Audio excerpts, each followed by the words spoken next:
It's very hot. Hello everyone. We're back for episode 9 of the Infra-Red podcast.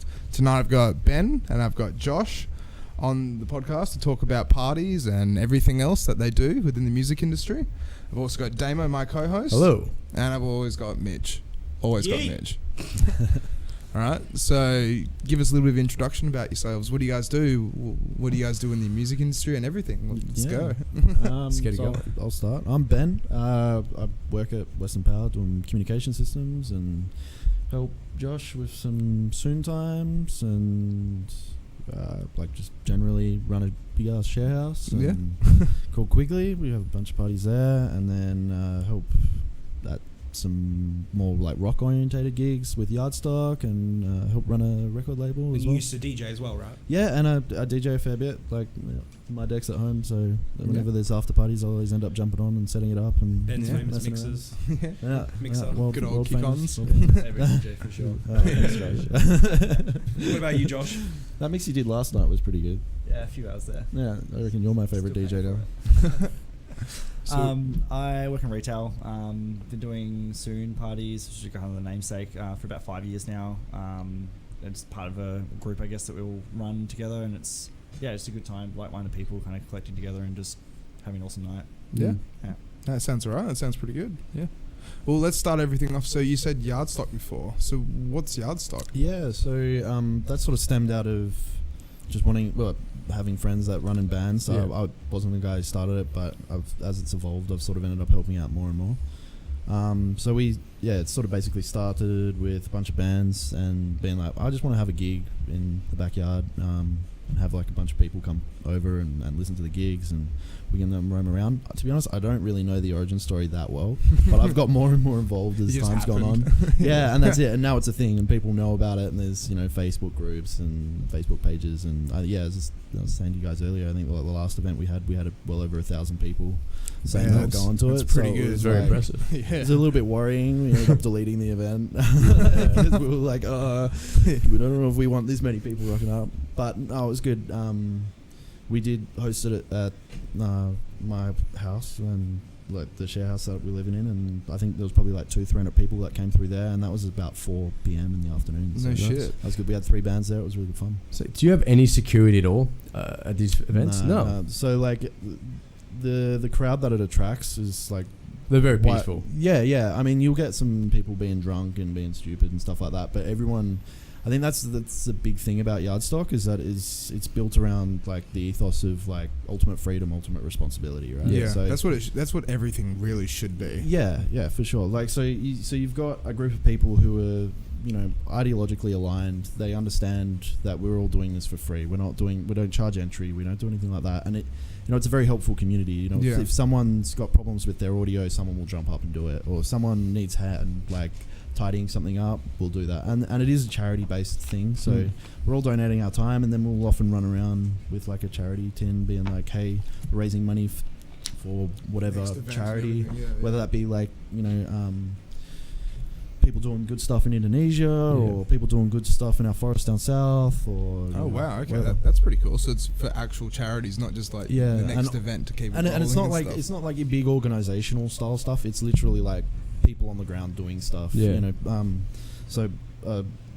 Like one of the charities that we're working with was the WA Forest Alliance, and we were raising money for them. At the time when we were raising money, like some of the people we knew were getting very large fines. Like I'm talking like $10,000. Yeah. Because they were getting put up in trees, getting taken down, and then they were getting like civil law disputes and stuff against them. So we were like fundraising obviously to help with their costs and stuff like that. Yeah. Obviously it doesn't cover that sort of thing. But even if it's just organizing little things like maybe providing free dinners to people who are coming along to the meetings or anything like that can do that. So rather than like fundraising for like Greenpeace or like we're trying to really massive do organizations. toilets in Africa or something, it's like we're actually doing something that's localized and has people that we know who are actually doing things that we align with. Yeah, that's actually really good though, because not many people do things local, like you said. It's always like let's go do Greenpeace or let's do this and do that. That's one of my favorite things. Is like when you always get people hassling you in the street, like Greenpeace and stuff like that. I always love stopping them and being like, hey, what about this? And what about this? That's exactly. Because obviously they're doing it to make money, and that's fine. Like and actually it's a really efficient way of fundraising. But with those big organizations, there's a lot of overhead. Right? And I would much prefer to be donating time and money to a local organization. Exactly. Not even organizations, just people who are doing good things. They're living on the fringes, but they're doing good stuff. Yeah. That's actually not too bad at all. That's really good. That's good. That's fun. And you, Josh, how did you get involved in the whole Yardstock ethos and event and management? I guess like just knowing about the Yardstock's been having for a little while, poke my head in, kind of get involved a little bit more as time goes on. But I think it's just nice to kind of support that happening at all. Like your attendance is kind of just like what people appreciate. It's awesome that you guys are doing it for such a good cause though, like having fun, having parties and making it a gathering and like a social thing, but then doing the right thing by the community as well. I think the biggest thing about it is like the biggest it's great that we're making fundraising money and stuff like that, but I think the biggest thing about it is that really comes from a place as with all the things that we're helping out with, like they're about building localized communities and people who are happy to do things not for any like financial reward or anything like that. It's to build community and ties to the people that are around you, and when that happens, like it's really, really great. I mean, like even when it comes to like house parties, they don't have to be anything in particular.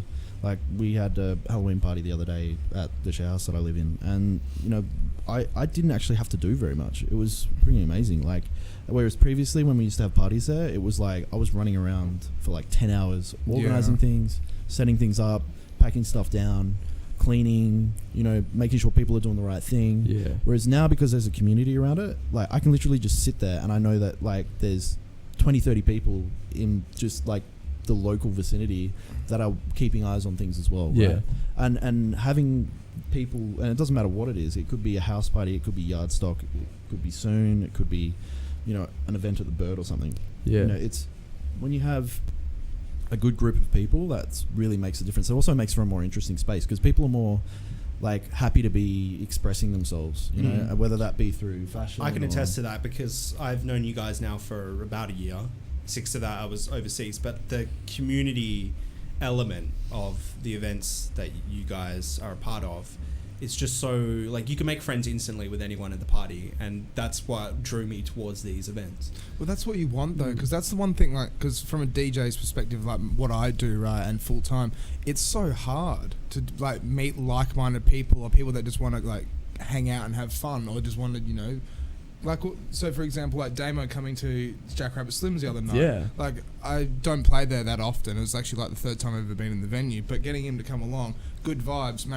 He just managed to just like wander off, socialise, and meet a bunch of people and stuff like that. And it's good. Oh, for sure. But then when I go out by myself to places like that, it's like, you know, I really have to step up my game and be social and network and just try and, like, you know, make it so that the people that, you know, the people that should know that are aware that I'm there, kind of thing, to play and do this or do that, you know that I'm actually not that bad of a dude or anything like that. Because you don't want to be the stranger in a way. Well, I mean, it's always hard with like bigger sort of institutionalized like venues and stuff like that, because everyone walks in and off the street, right? So it's like you never know how that person's going to react to the other people that are in that group. Like, I've had comments, like, especially with like the house parties that we run and stuff like that like we're a little bit like cliquey. Yeah. And I'm like, it's not so much like, I think we're happy to be inclusive, like with everyone. It's not about like, I don't feel that at all, just by the way. I don't feel like you guys have a clique. Yeah, no, I've heard that from people, and I wouldn't describe it as that though. It's just we've got something very special going on in that we've got a really tight community of people, and we don't want to have people come along that are going to cause issues like whether right. And like, I mean, an example of this is like the last party we had around the house, the Halloween party, like that was the bigger party that we've had more recently.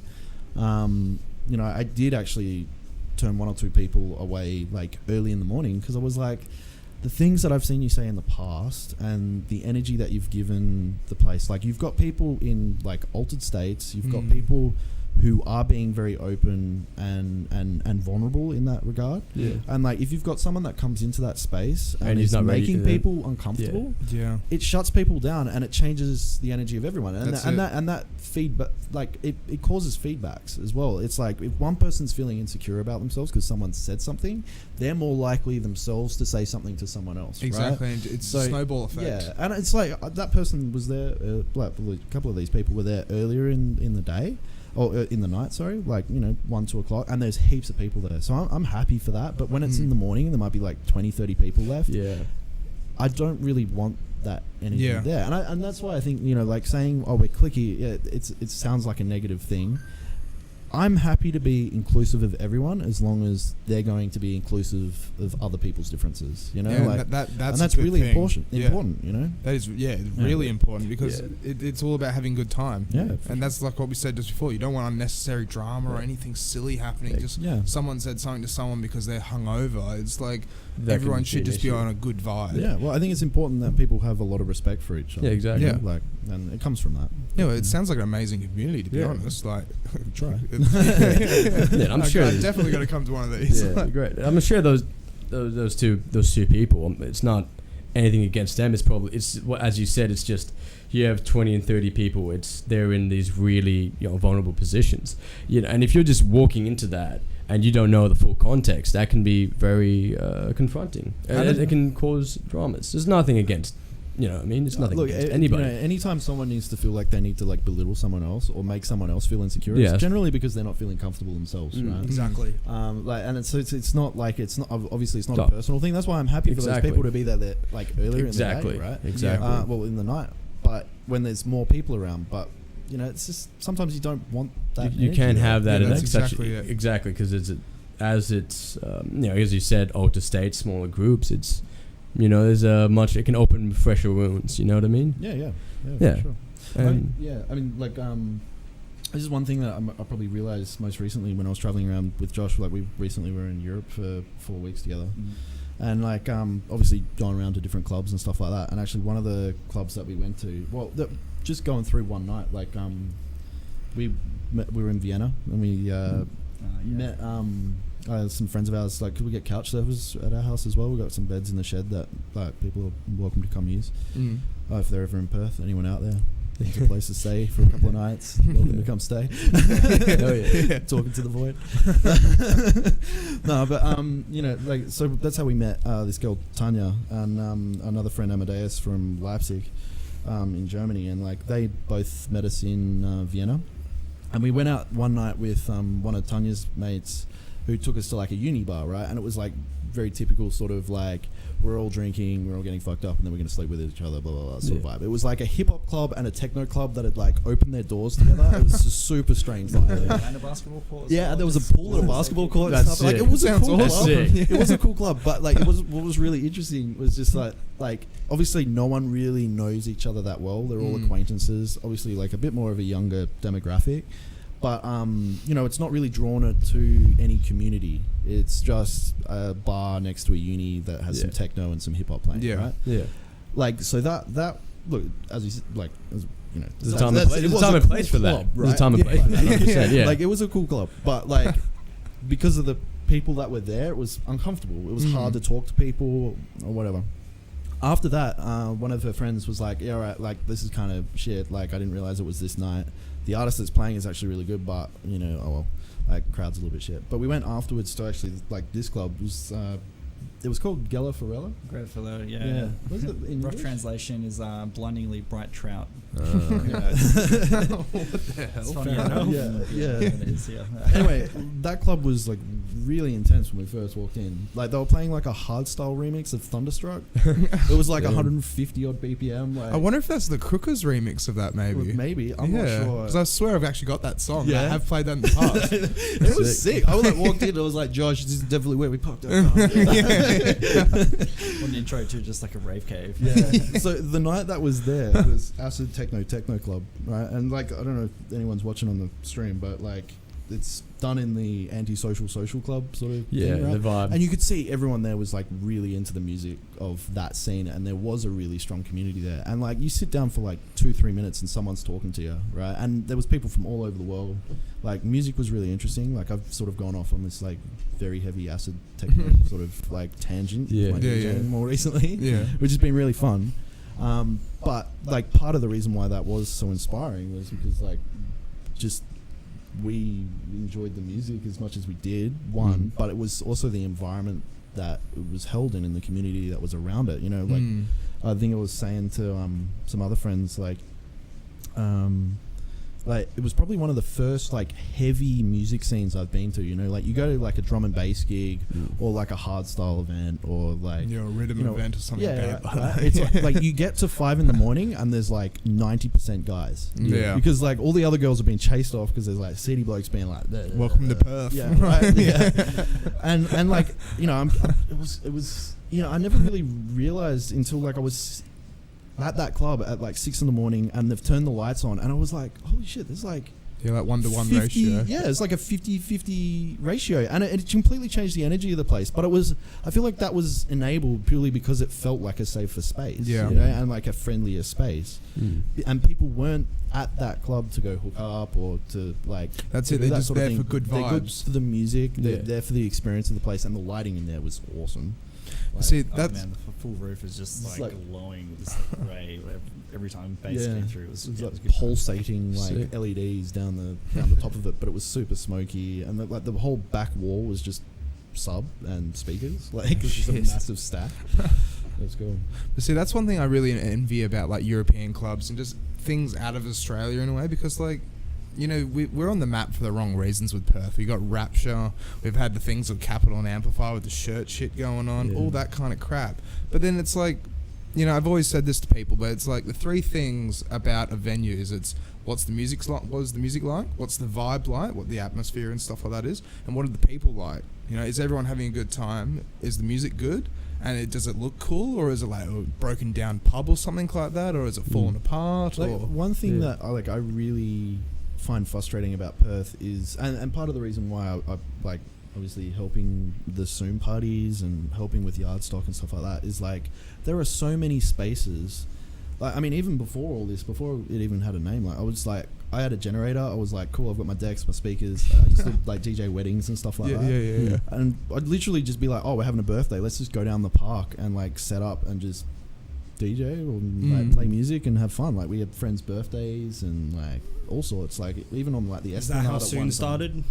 Yeah, kind of. It's like putting ourselves into a place that you otherwise wouldn't have a party, but it's still very much like possible. Like, yeah, as you said, generator, decks, you hold a bunch of people that you've got like verifiably checking each other to make sure that everyone else is going to feel okay. Like, So when did you know, when did you figure out that this was no longer just like a house party thing? This was something more, this became that's the Soon. next level of what it should be. probably about a year and a half after like the first one. Yeah. Because it did one, you know, every few months or so. But it did get to the point where we had like more and more people kind of going, this is something special. This is something like we'd like to continue.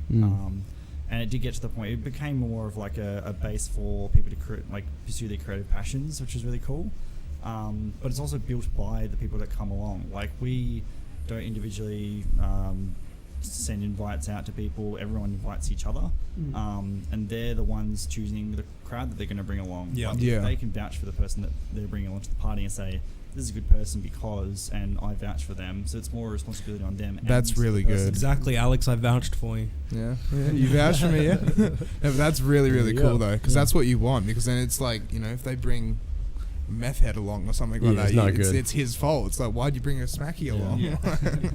But yeah, You lose your rights to invite people. that's it. Yeah, that's exactly it. So You if we get a can get back mark. to yard stock, Yeah, that's what we were originally on. Yeah, let's talk about Well, yard stock. can I just go back Yeah, to yeah, that, no, no, like, no. the Yeah, spaces thing, like with Soon and Yeah, yeah. all that? Is it's like one thing that really frustrates me about Perth is we've got so many venues that are clubs and bars built to be clubs and bars. Yeah. And I hate it. It's just really boring. Yeah. Like I just want interesting spaces. You know, like one of my favorite things about like exploring overseas nightclubs and bars is that like you can just go there and then all of a sudden you've got this really interesting space to explore, whether it be like an old factory or like, you know, might be like cubby houses or lakes or like, Yeah, that's you know, Yeah. like weird basements and stuff. It just like, I mean, that Gallifrella was underneath a train bridge, was it? Under like a highway, just Yeah. tucked in this like little box bit. Yeah, like so underneath like a road An walkway overpass. thing, and then sort of. Kind of, yeah. But it was along the side. It was basically on the water, and it was like a warehouse that was along the water. So I'm guessing it used There to be was like a club an I old passed storehouse. in Berlin.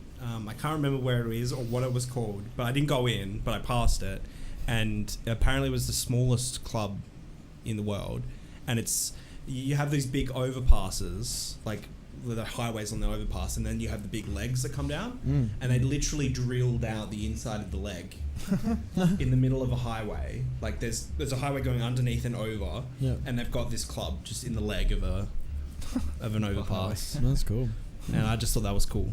It's pretty interesting. We don't have stuff like that because Yeah. that would be a hazard Yeah, beyond that's a safety belief. hazard. Yeah. That's the thing. It's like you're putting. I think that's where the culture of like the European culture is a lot like Relaxed. Well, it's different I to reckon. ours. Is that it's like you can just take spaces and get a Yeah. bar license and stuff or a nightclub license. Yeah. You can't so much here. Yeah, Yeah. but it's also because people are scared. That's right? it, yeah. Like, it's not so much like.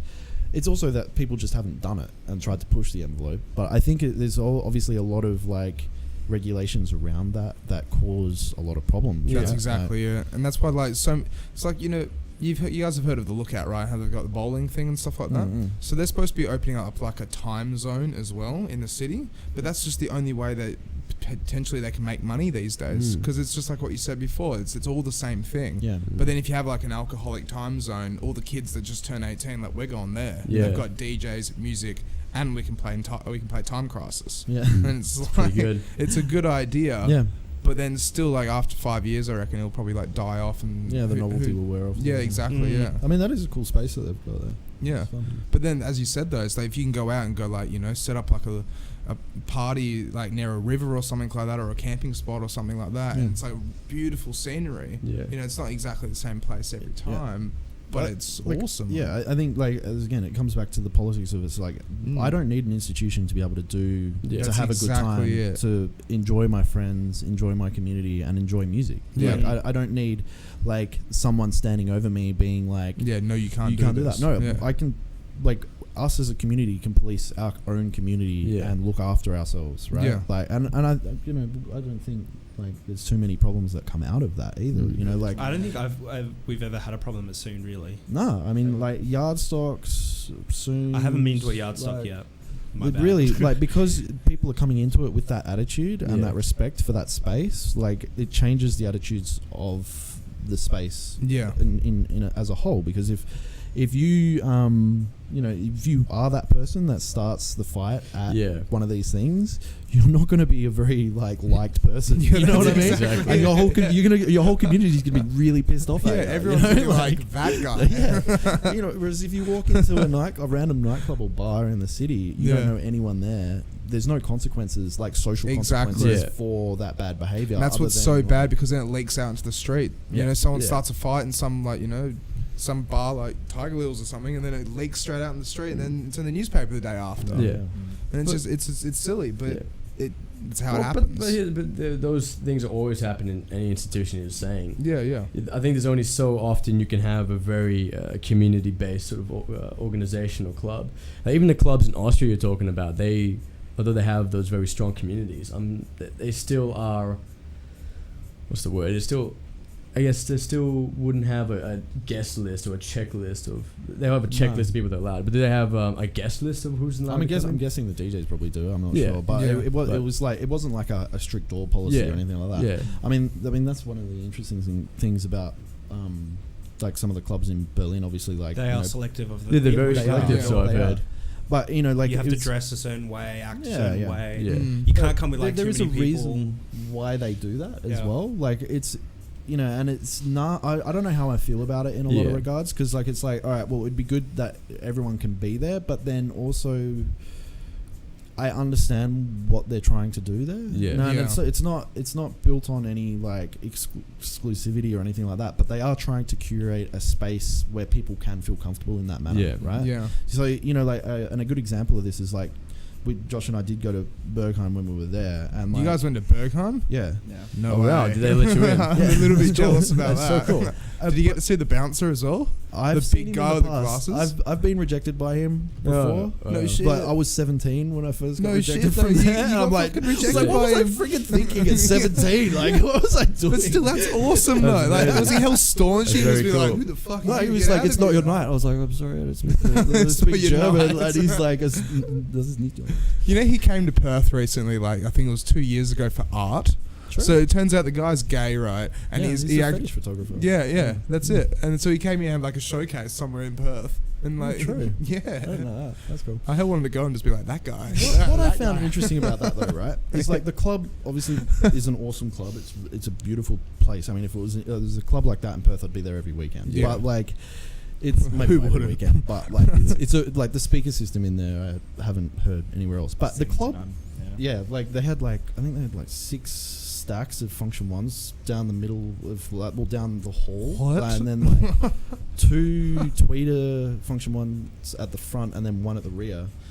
And like all off the wall as well. And like honestly the sub response in there, it didn't matter where I was walking, it just seemed like perfect. Like really, really well done. But I mean, other than that, there wasn't really anything about it that really stood out other than the community of people that were there. Yeah. You know? True.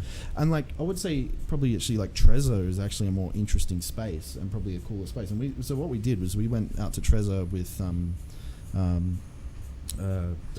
Tanya, our mate from Austria, actually Yeah, come yeah. up and hung out with us in Berlin because she was going to visit some mates and stuff while she was there. But like I reckon Trezor's probably a cooler space. Like Yeah. it's a real big old power station building. It's also Like- in Berlin, right? Yeah, the basement's really, really cool. Like low ceilings, like really raw sort of sound as well. Like way too much bass in that room, but it was good. And Sounds there like are- my kind of room. yeah, yeah.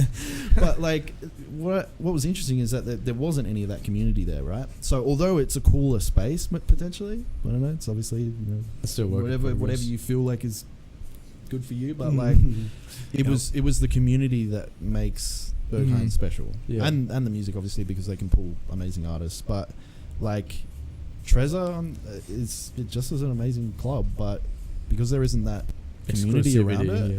No, it's not even the exclusivity. No, it's but it's the the commu- choreographed creation. community. The curation. Yeah, curation. Yeah, and like that was the interesting thing about Bergheim, right? Yeah. Like, I mean, and you still get like all like the really turbo looking gay guys in Trezor and stuff like that, and Yeah. like, you know, the leather clad people, and it's that same dark industrial techno sort of vibe. But because there were so many people that didn't fit that, Yeah. It's a very interesting crowd. it was like very, a clash of sort yeah. of cultures, and it didn't feel comfortable, and you could see some people didn't Yeah. feel terribly comfortable and stuff, but it's still Yeah, a good yeah, I night get out. you. Like, it's still fun. Again, Yeah. if there was a club like Trezor in Perth, I'd be there every weekend. Exactly.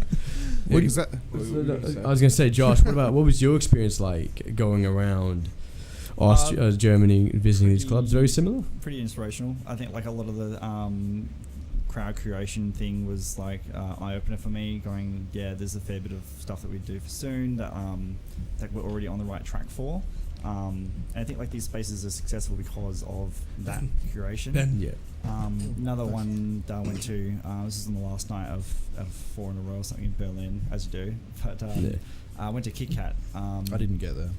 I had sore legs. I literally couldn't walk.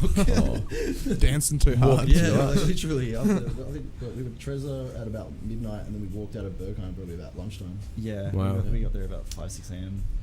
For Bergheim. Yeah, God, I love clubbing in Berlin. it's such a good time. Yeah. But yeah, Kit Kat had a very similar crowd curation thing. When you went in there, it was like you were part of a different world. They take Yeah. your phone. They're like, take all your clothes, take all your bag and everything. Like that, you're in for the long run. You don't have any concept of time either. So for people in that space to kind of look at each other, going, it's just us. It's like not, connection with your phone, not connection with anybody Do they else. take your watches and stuff as well? Or Yeah. Really? Yeah. The whole lot. Yeah. Well, so Even- you literally you don't know how long you're in there for. You don't know. What about I- smartphone I though? didn't know Like, that. I think I That's was there for about 10 hours. You think? I think. When I went in Just there, dancing in his own. it's just the day after. Like, shit, I've actually been in here for 24 hours. Yeah. It's like 3 days later, I walked out. Yeah, I think it'd be pretty easy to do that in a lot of those spaces. I just Yeah. got lost in it. That's one really cool thing about Panorama Bar actually is like lighting wise they have so Panorama Bar is like upstairs and it's got its name obviously because it's like glass windows all over the side, but they've got these shutters that so like obviously like the main hall closes actually the main hall was open on a Friday night. I think that's part of the reason why we ended up in there because like the place was starting to empty out. It's not normally open on a Friday. It's normally just Panorama Bar, which is the upstairs one. But they have these shutters that they like flick open and close. So it's obviously daylight outside, but it's still a dark room. And then as a lighting effect, they like someone will be playing like a euphoric techno track, and then they'll just like open the shutters so you can like see everything. You're like, whoa, Whoa. It's crazy. yeah, it's just a really cool idea. Yeah, but it hurt your eyes though, surely. It does a little bit. Yeah, it's like, oh It's like a shit, rude that's shock the as well. sun. Being like, have I been awake that long? Yeah. And what was the best bit about Kit Kat though? I think it Yeah. was just like a very patch job, but in a good way. It was kind of like Blazing Swan meets like your best nightclub ever. It's just got UV everywhere. You've got tunnels to go down and just like run into like a disco space. Each and every single part of walking through that place is something interesting. There's either art on the walls, or you got like some cool like lighting effect that you're gonna walk past and it changes with you. It's phenomenal. Like you got stimulation at every single corner of that place. It's such a good time. I mean, That sounds awesome. Sick. From what I know anyway, like first and foremost, it's like a swingers bar, pretty much. It doesn't sound too bad. So like I know on the Friday night, like we were looking at the lineup and stuff, and like the Friday night's like a gay night, and then the Saturday night is like a circus themed like. Circus themed swingers bar. Do you got trapezes? Do you got trapeze No, artists? I mean, Josh, I was like, well, so wait, you were there for like how long? And you didn't hook up with anyone. No, You man, were just I was trying to enjoying get the in your music. pants. Hell yeah. On the dance floor the whole time. Just being like, yes, this is really good. There's like, there's like 5 groups of people walking out, and they're all like, they're all shaking, they're all holding hands, together. That was interesting. Back to dancing. Yeah. Just commitment to the sesh, I think. Yeah, That's yeah, it, yeah. yeah. All right, so let's start talking about Yardstock. Yeah, So what let's actually get is into it? So it's just a bunch of bands playing in different people's backyards. So Yeah. the idea is like obviously you don't want to piss the neighbors off in one area for too long. Yeah. Like, Yeah. it's a very punk orientated sort of scene. So Really? it's very loud, and obviously there's a general rock vibe, right? You've got live bands like and with that you end up with noise complaints and stuff like that from your neighbours. We try and give everyone warning but obviously there's always one or two people that will Exactly, call the cops, yeah. right? Because it is most of the time it's in a residential area. Yeah. So it's kind of a bit hard like that. So we'll move between yards, and we don't go past 10 o'clock. So try and sort of wind up like 9:30, 10 o'clock. And there are obviously noise laws, like sound complaint laws and stuff like that come in after that point as well. Pardon me. So if we get it done a little bit earlier, then there's less problem around that. We can still have our fun and still have our community. Yeah, that's it. We're And not still have pissing people kick-ons. off too much. Yeah, And yeah. that's it. Like we're thinking, we're thinking we kind of want to maybe try and get some more like electronic orientated things to kick on to afterwards. But again, it's just after like doing that for 10 hours, because obviously it starts lunchtime through till 10. Yeah, take it out of you. Yeah, everyone's a bit like Burnt out. Yeah. Like I remember like this time, Salary was playing last, and like everyone was just kind of standing around, just being like, "We made it, we did it. This is the last band. We haven't been shut down. Like nothing's gone wrong, other than like one neighbor who was like banging on the back of the back fence. Like he was just really pissed off. I think he was just pissed off because like there was a Christian choir that was singing next to his house, and then obviously they finished and then we started. Christian to punk, very nice. Yeah. That's sick. No, it wound up really well. Yeah. But yeah, it's after doing that for 10 hours, it's just like, I don't want to do this anymore. Yeah. I'm done. I need to go home and sleep. Yeah. You kick onto some warehouse, Especially till 5 in the morning. Especially drinking during the day though, Yeah, and that's just partying and It stuff. was very summer orientated as well, so it's dehydration. Yeah, if you start drinking at midday, your hangover probably start kicking in like at 10 o'clock or something like that anyway. When you wrap it up, you're like, oh, here we go. So, how do you source the artists for Yardstock? Do they come to you, or do you go to them? Well, to be honest, I'm not like, I generally just help with logistics and help with sound and setting things up, and I donate like venue if I can. But like I obviously people who are playing in bands are helping. So a big part of this is my cousin, and he plays in a couple of bands that has been playing in bands for a long time. Is involved in with RTI, runs like indie media and stuff. So he knows a lot of bands in the industry, and that sort of culminated in more people hear about it, more people want to come along. Well, if your cousin ever wants to come on the podcast, you'd end up in like 2 hours of political science. But no, it's obviously it's a lot of people that are helping out, but like so the more people that are helping out, the more people that go, oh, I'm in a band, I want to play too. So there's never really a shortage of bands that want to play. Or people that want to help as well. Like, you put a shout out on Facebook being like, hey, we need venues in this area, and you'll get people come back, and it's quite easy to get venues and stuff. Does it ever go like get full on where it's like, you might have the lead singer trying to crowd surf kind of thing and stuff like that? Because like, so how many people? I mean, like yes and no. I'm pretty sure there was definitely been a Yardstock where there's been crowd surfing, but I'm not sure if I can remember a particular one.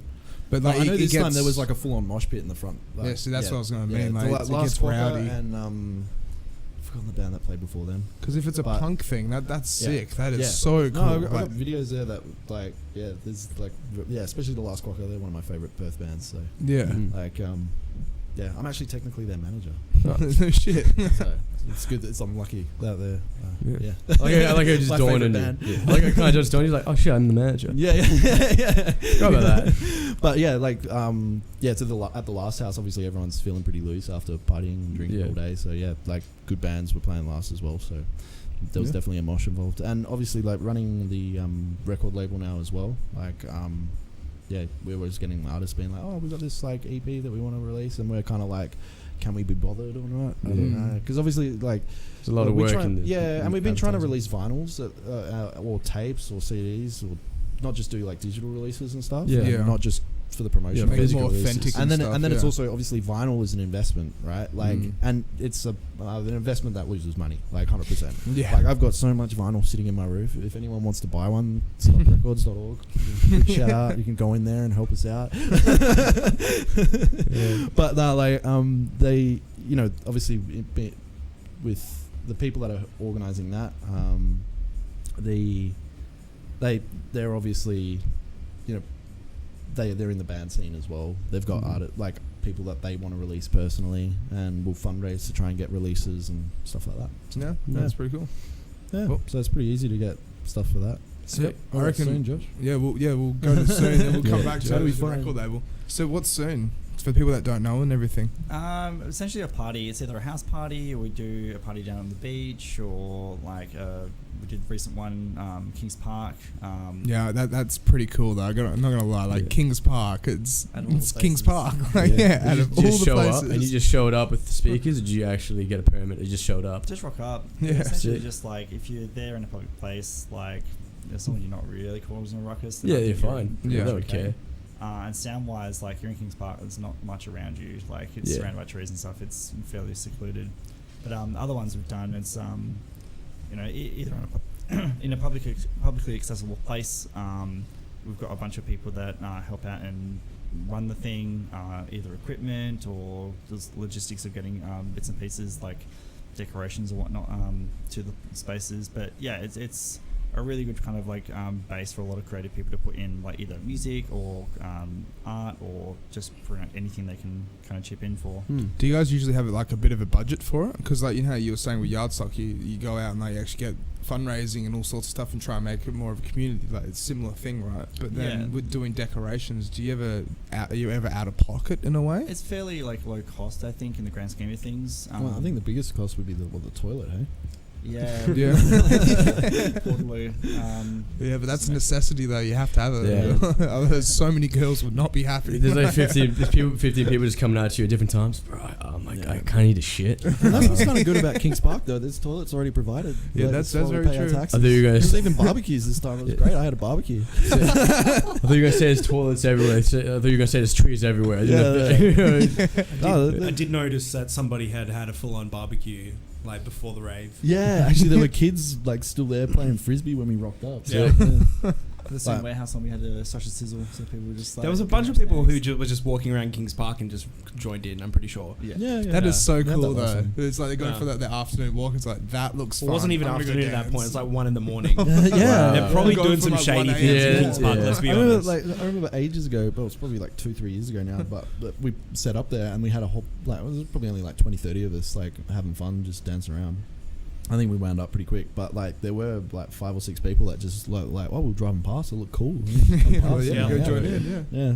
But that's awesome though, part of because the it's fun. being inclusive like that. It's like someone random, drives past. You're like, yeah, come join in the party. Yeah, Don't well, be I like, mean, nah, keep driving, mate. And it's kind of part of that as well, because like you do get people being like, I'm really inspired by this as well, which is part of why I think we do it. Yeah. As well. Like, Yo, I we can help imagine out that's with such a good feeling, honestly. Yeah, Like, yeah. people just being like, yeah, like you guys are part of like this, like that's sick. Yeah, kind I of mean, thing. I was walking around. We went to Habitat last night, and like obviously awesome setup. Wait, what was it again? Arrowlewin? Arrowlewin. It was beautiful, Gardens, beautiful yeah. spot Oh, really? for a party. But I was walking around and just like having like obviously the community of people that now obviously hang out at the Soon parties, hang out at Yardstocks, just around the house in general. Like obviously their house parties and stuff like that.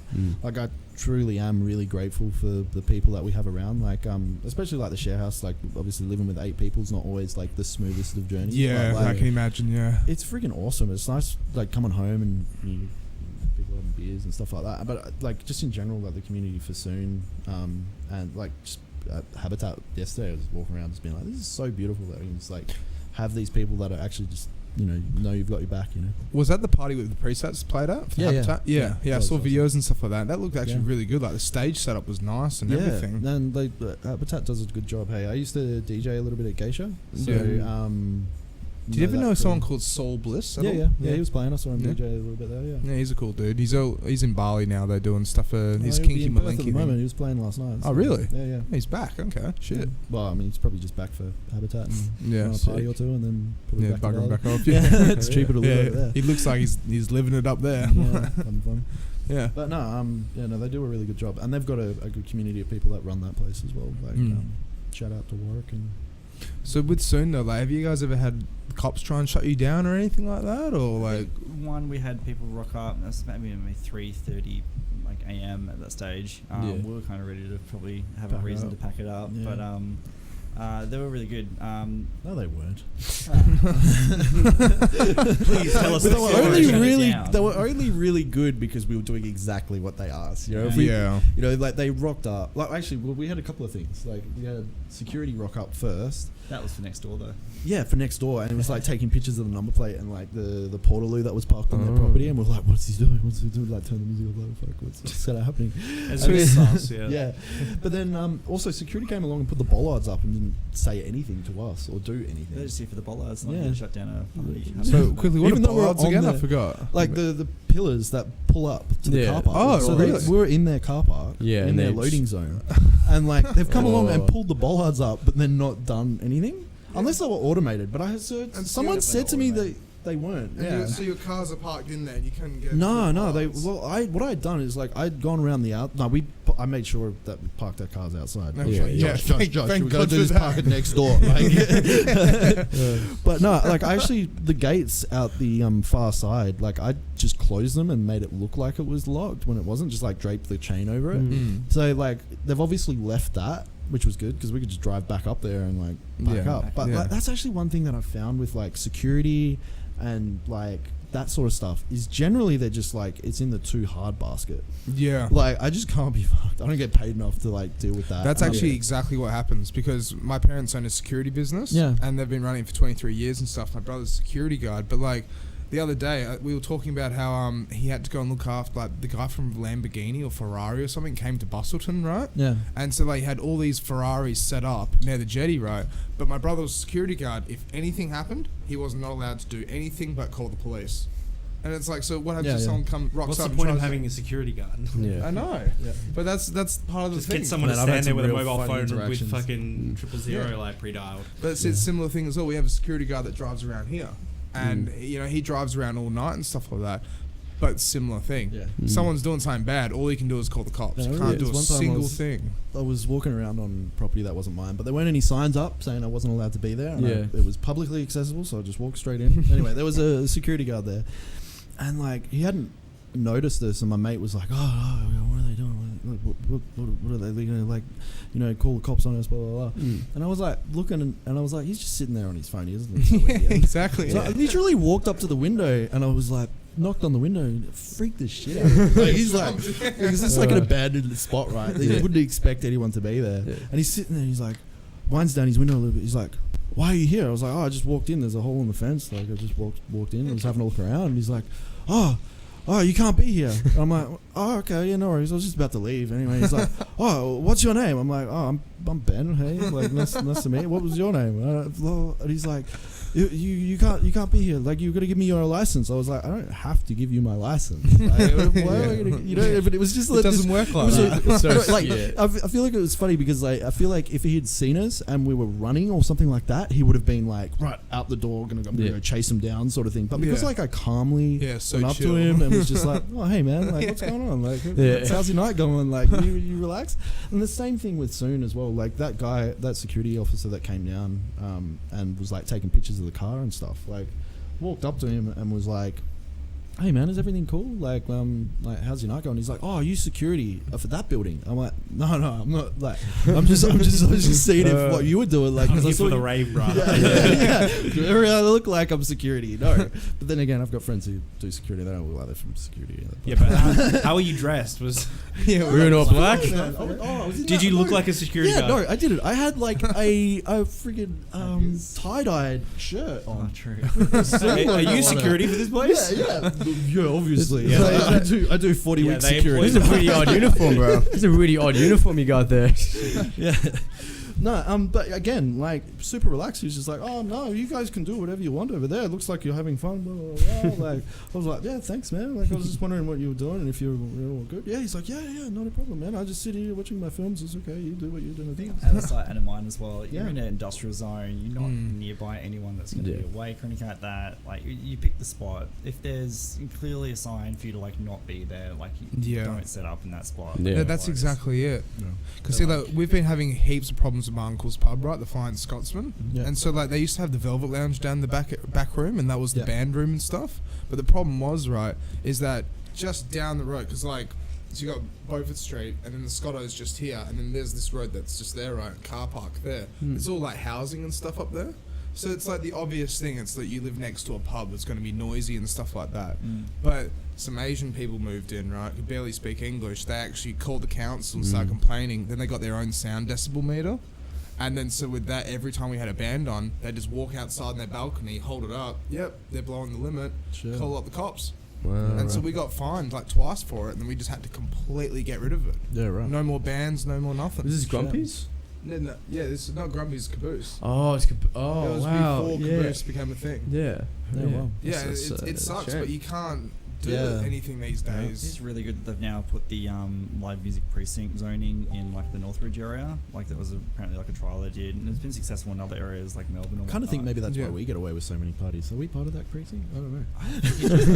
I think it still counts, right? The Yeah. councilman Northbridge works up. soon Yeah. coming up. The councilman walks up to your door. Hey guys! I'd like to thank you guys so much for being really promoting the music precinct. Yeah. So that was one thing actually that happened with us. We did have council come around, but that was Wow. a bit different. So like this was before so I've insulated everything. So like Yeah. we don't. It's, the noise levels outside, especially in the direction that there's houses, is like very low. But obviously there is sub leakage. Yeah, you always get sub leakage. But no, like there's. So when I first moved in there in the first year, I had a friend was staying with me, and like he was I think 19, 20, and he was pretty heavily into like the music scene and stuff, and he had like a hip hop artist that wanted to play, but he was under 18, and like he wanted to run a gig, and he was like, Ben, can I run this gig in the shed? I was like, yeah, cool, no worries. Just I'm going to Camp Dukes, like, and I can't do it. I was helping one of the stages there, like set it up and everything like that, because Yardstock did like an open mic stage there. Yeah, this is like 3 years ago, and so he was like, yeah, no worries, I'll do it the weekend after if I'm going to do it. Didn't speak of it again. Assumed he wasn't going to do it, and then turned out while I was at Camp Dukes, he had this party and he was charging entry at door. Oh. It was under 18s. There was obviously going to be people there drinking, breaking the law and all that sort of thing, right? And then a week later we had Yardstock, and I was like, we got this letter in the mail being like, you're holding public paid for events or public events at your property. It's not part of that zoning. You're not allowed to do it. Threatened like $10,000 fines, all this sort of thing. No shit. I hadn't seen it because the letter had actually gone to my granddad, and then by the time I got it was like 4 weeks later. And then by that time, the guy who was actually doing that liaising with the council had actually moved on, and there was a new guy doing it. And I was like, he had like no recollection of this like letter or anything like that. Yeah. Good. But Lucky. yeah, I'm still not sure if it was over Yardstock or if it was over that hip-hop event. hip-hop game. But the thing is, I didn't actually know he was charging entry, and he had advertised it as well. Oh. That's So what it you was gotta just be like so a careful public. of. It was like advertising it as if it was like a public venue and stuff like that. So obviously, I didn't know that he was charging entry. So now that I know what I know, I'm pretty sure. Yeah. Like it was that caused the Yeah. problem, right? Exactly. But it wasn't just a private party; it was an advertised. I mean, if paid-for you've done event, Yardstock, Stop. sorry. You've done Yardstock in the past, then yeah, you should have been fine. Well, no, that was the first time I'd only been in there for a year, so that was the first time okay. we'd actually held a Yardstock there. Oh, okay then. Because most of the time it's not at any of the organisers' house. We just go to random houses. Yeah. Yeah, but still, holy shit. You got to be careful with that kind of thing, though, because usually hip hop crowds bring the wrong type of crowd. Yeah, that is. Well, Yeah. I mean, like nothing was really broken. Is The that biggest- genreist? Yeah. Maybe. Oh, I man. mean, like, Oh, so man. with my uncle's pub, though, for me to put it in perspective, right? Every Obviously time. different scenes are going to have different people. That's it. That go into and different communities Yeah, that have you- different ideals. Exactly, yeah. Right? But you Like- still go to hip. Yeah, but, sorry, that's No, I've always found that if you try and do like an Aussie hip hop night, Yeah. your toilet's going to get tagged and something's going to get broken. Yeah. That's how it is. Like, I'm not gonna say an event, but there was a hip hop event at the sewing room, and I walked into the bathroom because I had to go to the toilet, and there were guys with Zans on the sink. of course. You know what I mean? So it is, yeah. Yeah, It does that's attract- good. That's like anything though. Yeah. Like, But the whole cloud rap scene, you know, they all love it. They're all like, popping Zans, Yeah. But I mean, But, it comes down to like. But it comes down to the people. The community of Exactly. people. I mean, there's a lot more people doing Xanax than Just the hip hop crew. Exactly. That's exactly it. People getting lost in K-holes. Isn't that for animals? No, Zach's not for animals. Sorry. Think of ketamine. Yeah. Yeah, never mind. Just dance around the side roads. Yeah. No. Yeah. So what else about soon? Like, so when we didn't end up finishing up with the cops, so the cops didn't confiscate gear or anything like that? What happened? Nothing. So they kind of said, "Hey guys, is there anywhere else you can do this party?" And we're kind of like, "Well, yeah, there is actually." Like, we've got That's gig-ons. really nice of them. That's And not everything bad. they could have like pinned us for, like it's probably in like an ideal situation to be in. But like the real thing is, like we weren't causing any mess or anything like that. It wasn't spilling over into any like residential areas. Like it very much was fine. Yeah, But I mean, it's that's not a like very shut important down. thing, and one of the things that we hold dear is just like leaving no trace in the places that Absolutely. obviously you Major have. makes sure of that, Well, everyone does. Like, I mean, but especially Major. Yeah, and Shona as well. Like Yeah. more recently, man, she's been like helping out. She cleaned out my fridge at like 4 o'clock last night, like 4 a.m. Like she cleaned my fridge. It's actually That's pretty good. Actually, That's a yeah. keeper. Shout out to her. She's definitely a keeper for doing stuff like that. Yeah, right. Like no, like with the cops, like I approached them as they were walking up, and they were like, "Oh, what are you guys doing?" I was like, "Oh, look, we're having a bit of a party, just with close friends, and we're probably going to be finishing up soon. We'll just finish up and we'll head home." They're like, "No, you need to stop the music now." And I was like, so we can't just turn it down a little bit. No, you need to stop it right now. And they're doing the good cop, bad cop thing.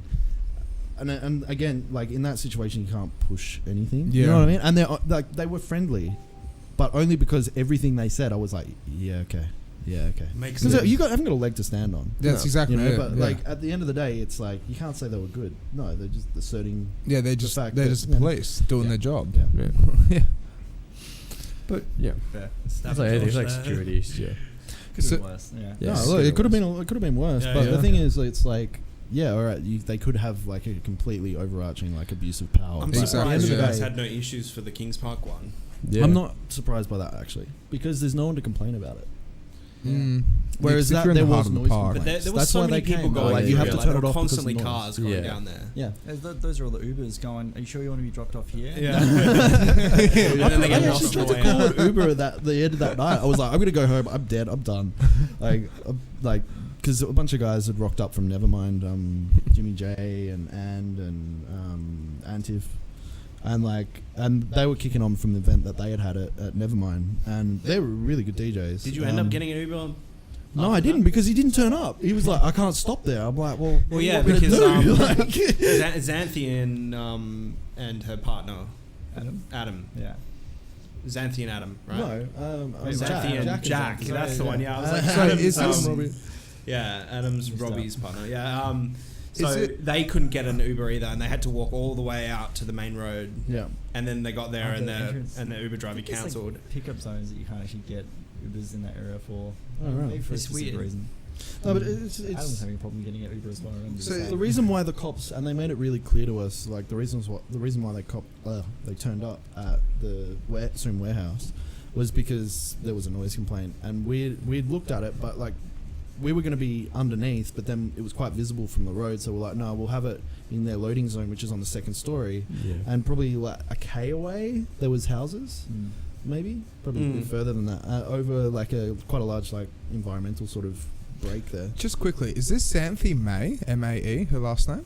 Yes. Yeah. Yeah, actually, I do know that Mm. chick. Mm. I've known her So- for a long time, but I haven't talked to She her or plays seen her. regularly soon. Yeah. Really? Wow. Yeah, She's also a big DJ part as well. No way. of- Yeah, Sick. Yeah, 'cause she they used to just started a hang- page with Robbie actually, Chrome Perfume. Did That she get was like my second DJ place for wild years. card in the Your Shot comp? Yeah. Yeah. Really? Yeah. She played your shot as well. I wasn't. I was there for that as well, and didn't Yeah. even recognize She her. would have been there. She's pretty Oh, wow. loud. How did you not recognize her? Visually the loudest person I think I know. If she walked into a room, you'd know that's Xanthi. Yeah, because I just used to have a group of mates that all hung out with them, and Yeah, true. Yeah, and then they moved on, so I lost contact with them, and then Yeah, right. Yeah. That's what because I've known Xanthi probably like 5 or 6 years now. Mm. Did you ever know a guy called Casper Cameron or Nick Mercer or anything like that? The names ring a bell though. Jake but, Swithenbank and stuff like that? No. I never Yeah. really hung out with that side of their friend group. Okay, yeah. But no. Yeah. Yeah. There you go. So Mitch was telling me as well how you guys ran like a Bunnings warehouse or something. Like you had something to do with that, or No, it was like it was a Soon warehouse. Yeah, We what always a have, like, Soon some kind warehouse. of, like name Has adaptation. got sausage sizzles. It's kind of fun not there's taking always it a seriously. Yeah, my theme, boy. Yeah. So Bunnings you- themed. so you every soon you have it's all themed then.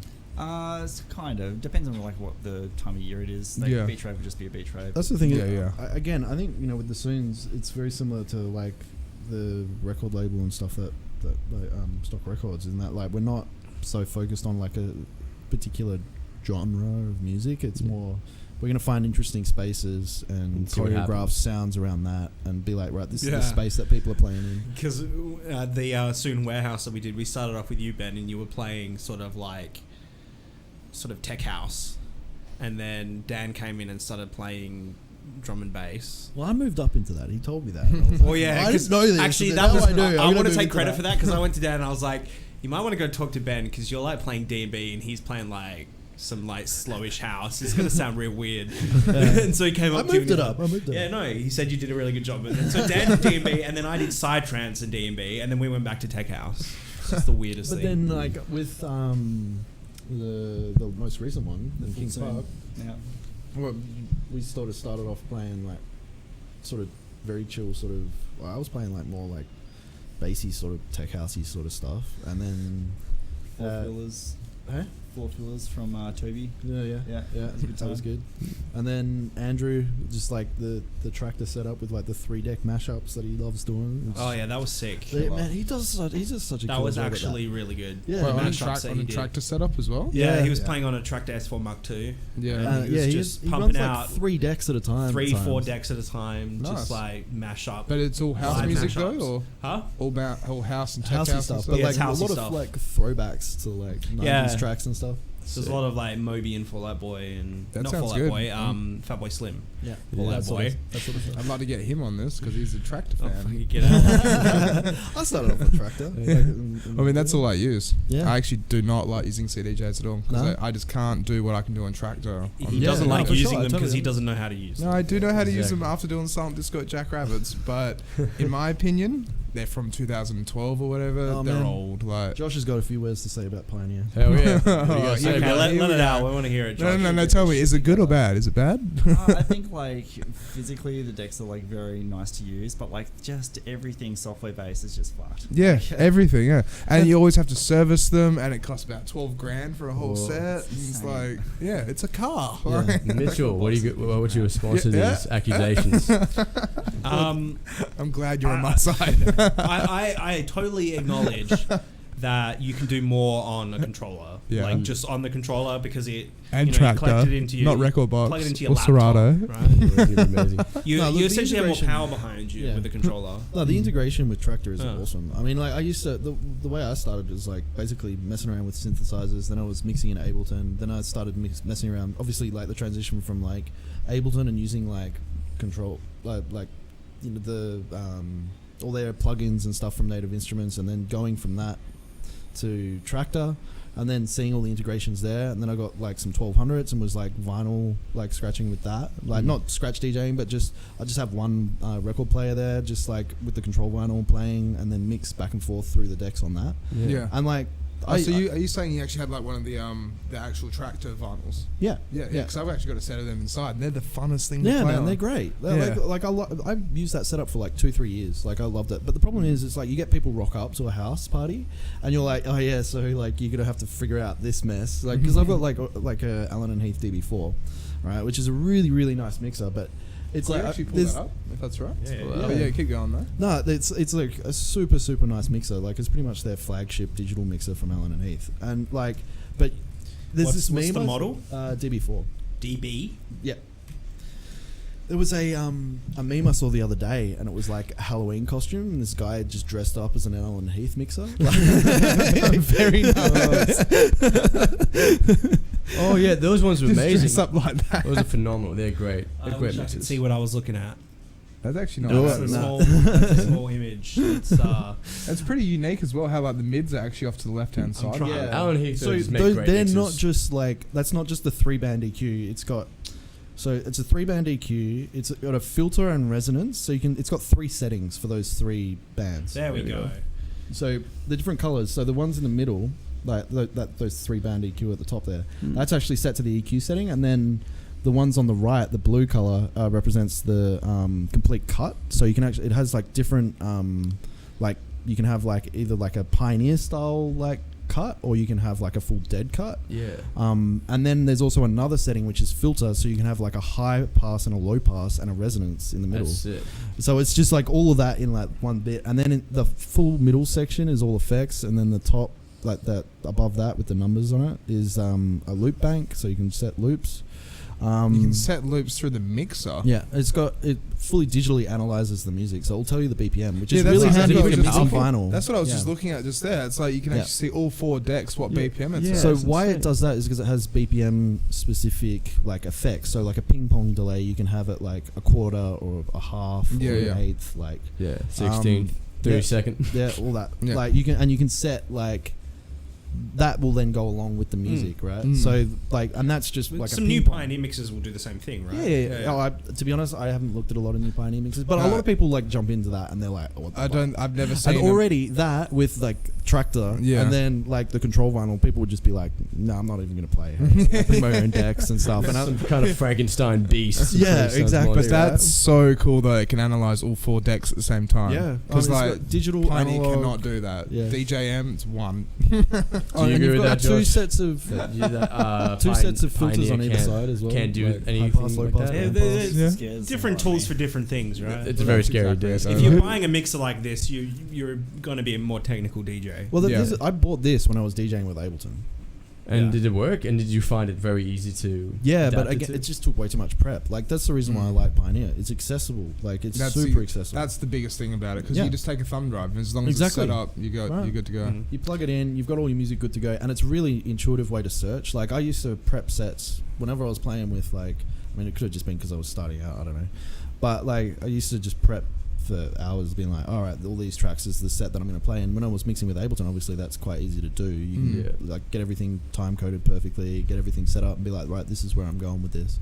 And I had like an Ableton push in this, and I'd just run through that, and then have like other samples and stuff that I would use alongside it. Yeah. But you know that gets pretty boring pretty quickly, you know, because you're like kind of railroaded. And Yeah. you can't really play to what you want to play. Exactly. And then, yeah. you know, mixing with Tractor is great because you've got everything there. But then again, it's not very accessible if you want to go back to back with your mate or something like that. Yeah, that's Yeah. true. And so Oh, when I moved into the yeah. share house, I was just like, right, we're gonna start having more house parties and stuff like that. Let's just jump straight into like we'll buy some Pioneers. And Yeah. no, it's great. Like anyone can just jump on. It's great. And I've taught a Sick. lot of people how to DJ. Nice. Oh yeah. But see, that's what actually is the best thing about it, though. It's just the thumb drive capability. Because I Yeah. mean, for me, like whenever I go out and about, I actually have a bag about this big, Mm. and it's got my laptop, headphones, cables, the whole lot. Yeah. So when I just rock up, just unfold, unpack, and then there I go, kind of thing. Yeah. But not everyone does that. No. I mean, I had to track that bag down from the UK. It was the Yeah. only Yeah. place I could find to get a bag that would fit my S4 Mark III. Yeah. But yeah. No, I mean, Andrew does that. Like with the most recent, soon rocked up with his S4. And like had a great. Side. Yeah, Yeah. yeah. That's We just sick. plug it into mine, and then we can. do Yeah, and that. just go for gold, yeah. Okay. Yeah, I like the idea at the New Year's Eve scene that we had where people voted on what set. Like an artist would come forward with like 2 different sets, maybe 3 different sets, and then the crowd before the event would vote on what sort of sound they wanted to hear. How would they vote, though? Was it like a text message thing? Just Or? through Facebook events. All through Facebook Yeah, events. so Just a do poll on Facebook. That is awesome, though. Mm. So the people would poll and just like go, okay, like we want techno to start off with, then drum and bass next act or something. Yeah, so like That is cool. you'd put forward to like when I put forward, I had a bass house one and a tech house one. Yeah. What do you want to hear? Bass house or tech house at 9 p.m. or whenever I'm playing, right? Yeah. And then the audience is like, oh, well, we want to hear bass house at 9 p.m. and that's what I would play. Gives them a chance to have the 2 cents worth of like what they want to hear, but also like because they've chosen a vibe, they'll be more committed to come as well. Like Yeah. if they feel like they're contributing in some way to That's how the event exactly going, yeah, they'll get involved like Yeah. in that way. Yeah, because see, that's one thing I really didn't like about the Your Shot competition. Like, the one thing I really didn't like about it is that when I went there, they didn't try and pair drum and bass with drum and bass, or techno with techno. It was like drum and bass, techno, then it would go into like hard style, then it'd go into nightcore or something, then they go into something like indie rock or something weird, and it's just all over the shop. And the problem was, since they're all basic and beginner DJs, it's just, you know, mistake after mistake. And for me, it's like, since I've been doing it for so long, when I hear mistakes, it's like, you know, scratching a knife on a plate, basically. I'm like, oh, God, can you please do it properly, kind of thing. Yeah, I used to enjoy going out a bit more now that I know a bit more about DJing when I'm out in the crowd. And Yeah, you just notice it. You notice some things a bit more. It sort of ruins your night sometimes a little bit, but... That was actually one thing about the presets last night. They had no fallback. Really? Right. Yeah, well, if they did, it wasn't very good because like drummer was constantly like drifting out, and I was like, oh. And everyone was like, why doesn't this feel right? I'm like, Yeah. because that like they would can't shit hear me off. themselves. Like, That would It's just true, it's like shit because me they've off. got Ignorance is DJs all bliss. day, Yeah. and then like they're one band that's doing like their live performance. Yeah, well, the headline basically. Yeah. It's the Yeah. presets. It's like you want it to be good. Yeah. I mean, yeah, it was a bit disappointing in that regard. Yeah. Because like I saw an ice cream factory and they sounded really tight. I really got into it. I'm Yeah, not 'cause- sure if it was just I was drunk or like. I don't No, know. but see, that's one thing I noticed as well from the videos I watched. It's like, you know, they were singing like, I can't remember what song it was, but it's like, oh, and like instead of saying it like My with People. My people. Instead of saying it with like expression, it's like, oh, kind of like it's just like very quiet. For some reason, and it didn't feel very tight, and like I think it was just the fallback. Because the last time I heard them, I was like really impressed. yeah. Mm. But I don't know. Yeah. Sounds like they were like rushed onto stage a little bit, maybe. Yeah, maybe something like that. I don't know. I think it's just DJs all day, and then you've got like a live band sort of vibe set up. Mm. And it's just not set up for that. Anyway, So- Josh, what have you got planned for soon? Yeah. We've got one more for the end of the year. Yeah. That one we can announce it will be called Techno Tunnel. Techno Tunnel. Techno Tunnel will be I good. think that's a big giveaway for I thought it anybody was who's Tunnel, watching who's wasn't been it? to a Soon before. We did Television last time. The last time we did okay. it was like goggles and glasses theme, so everyone rocked up with like Why don't you call it Tunnel Vision 2? Television 2. The idea's been done, right? Oh, well, okay, well, that's fine. That's some That's pretty people like cool. to like Death Disco, for example. It's the same thing every time. Yeah. Like you have the tunnel, the second version, whatever. But keeping it original though, it's pretty cool. Yeah. It's like different idea every time. I think that's the idea. Like bring different ideas. 'Cause it's going to be a different lineup each time as well. Like the DJs we've got putting their hands up for this one is going to be such a fun time. There's gonna be a lot of good techno. Yeah, lots of good techno. Yeah, so if you like techno, come on down to Soon. Dust till dawn. Bring it on. Well, I thought we'll start later this time. Yeah, I think like we'll probably start a fair bit later than what we've done previously. I think like I think that's a good idea. yeah, plenty of people kind of rock up at the start, but like if we're going to commit to like seeing the sunrise or something like that, it's going to be. I really want to do. I was really Back. kind of like disappointed at that more recent one because like Jimmy J was playing.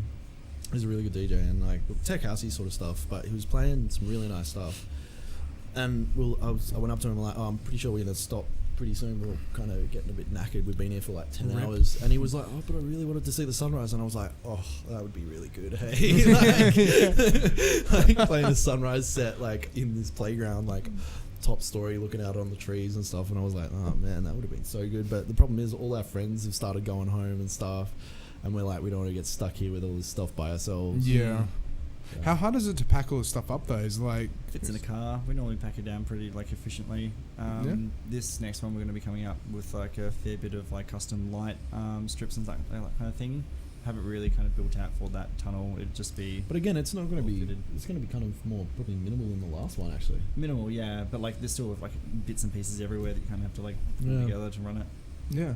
But no, it'd be a lot of fun. I think like the gear is starting to build out a little bit. Like we're probably looking into like laser control, a Sick. fair bit of like Yeah, that'd be fun. laser control would be a good time. So expensive though. Yeah. Where's Damien gone, by the way? Toilet. Okay, Yeah. Your return. bit of a toilet break then. Yeah. So why don't you explain the process that goes behind setting up like a Soon? Like you plan the Soon, and now you're like a day out from the event. How much of your time does it take up? Yeah, because you're saying it was a Facebook event, right? But did you ever do it like the old school raves where it's like you go to some place and you get someone to give you like a number and you have to text that number and they'll be like, be here. 2019 is too That'd be nice. Yeah, that's it. Do But it's authentic for though. Easter next year. For Easter next year, do a rave hunt, A rave hunt. and they have to Yeah. find clues to find the That location could for work. the rave. That could be pretty That's cool. pretty much what happens with Yard Stock. Hey, it's like no one releases any of the event details, and then we have like a venue, like a record store or something like that. People actually have to go pick up a flyer. Hmm. Really? It's where you cut 1,000 people down. You could even do the hunt before the event, so people know where to go to the event on the time. But like a couple of days before, like you could have like they have to follow these links to go to these weird shady websites, and like they're following like it's an Easter egg hunt, but you're hunting for a rave. You know what I mean? That could be a really good idea. I'm just spitballing here, but like. But you just got to make sure that people do rock up instead of being like going here and going there. I guess on the night you just drop the location Yeah, anyway. like, It's just part of the fun. Yeah. Yeah. It's a full day thing though. We generally have like a fair few people on hand, like carting stuff around. It's mostly just a prep of like, do we have this one cable that's actually going to make the night? Or Josh has stamina like I have never seen in anyone else. I have no idea how he can go.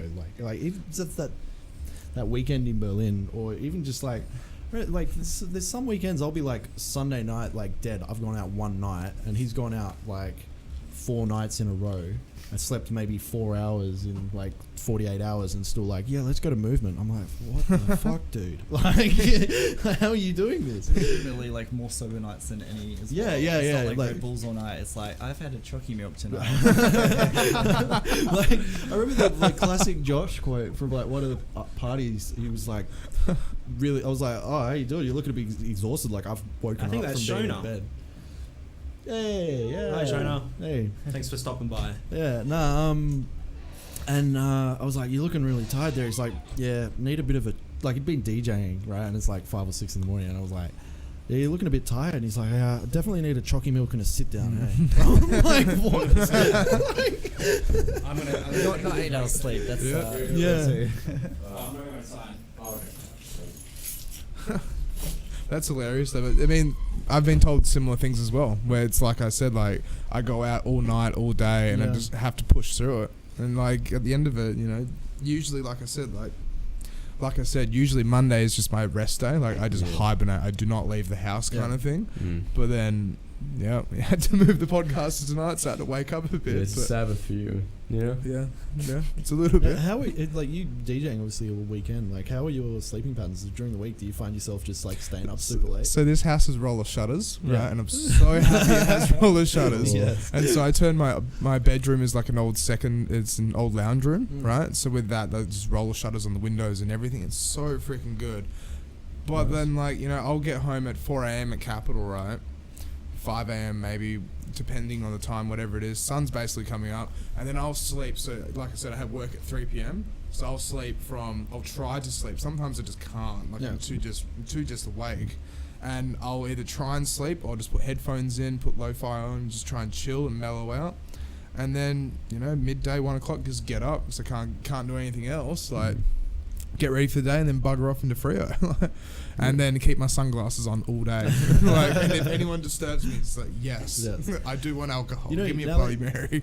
Now that I think about it, I have actually met you a few times. Really? Yeah. No because shit. like you've DJ'd obviously like before or after Genga, and he's introduced me to you like a few times. Yeah, because I've known Genga for a while. Yeah, like, yeah. I haven't hung out with him. I wouldn't say he's like a good friend, but I've hung out with him many times. Yeah, that because kind of like thing. obviously you guys. Well, so the funny thing is though, it's like do you know Death Disco, that Capital? Mm-hmm. So basically, Andre and Anton Maz, they actually started at my uncle's pub, Flying Scotsman, and that's how I got to meet them. True. And then when I got to meet them, because I'd been DJing for 9 years, 10 years, right? But it's only about 3 or 4 years professionally.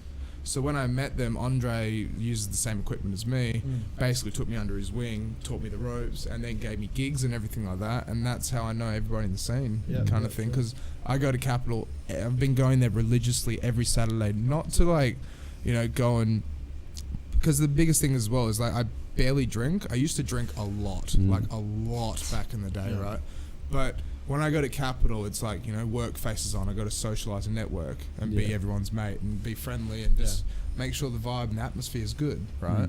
But then through that, that's how I network and socialise and, met Genga and everybody. Sick. Yeah. I can't believe I actually have met you before. I've definitely met you a few times. But it's in probably that mid state of like, okay, all right, hey. Hungover, Been doing I'm this tired. like it's Sunday, mate. That's it. Yeah. Because some days it's just, I've done, I did 35 hours of DJing in 3 days before. Yeah. Right? And then Sunday, like, the same thing. Like, had sunglasses on, playing in Scarborough, and I just didn't want to talk to anyone. People, like, bar staff coming up to me, like, yes, could I have a jug of water? that's it. Go now, kind of thing. Like, leave me alone. What about you? Have you ever had any DJing stories that are interesting that you'd like to tell? Not off the top of my head. How was Geisha though? Because I've only been to Geisha a handful of times. I've never played there. Always wanted to. Yeah, no, there's a really nice crowd of people there. Like that like DJ and like run it. Like there's a really good community. That's like Xanthi used to do all their like social media and stuff. Oh like really? That. Just quickly as well, did she have anything to do with the app called Hip Flask at all? I don't know. You'd have to ask her. Okay, yeah. No, that's good. Question for Xanthi. Yeah. Yeah, if you're out there. Yeah, because I'm pretty sure that blew up, but yeah. Yeah, I think it's back again. I noticed like about 2 months ago, I jumped on there and there was no events, and I was like, well, yeah, there's definitely events on. Yeah. But I've noticed more recently I'm getting emails from them and stuff, so someone's picked it up again. It's a good idea. Yeah, I love it. Yeah, Yeah. it's good. But Sounds just like Perth is just so small though. Yeah. That's the only issue. No, for sure. But no, Geisha is good fun to DJ at. Like, it's a really nice club, and they've definitely done like a lot of like renovations and stuff.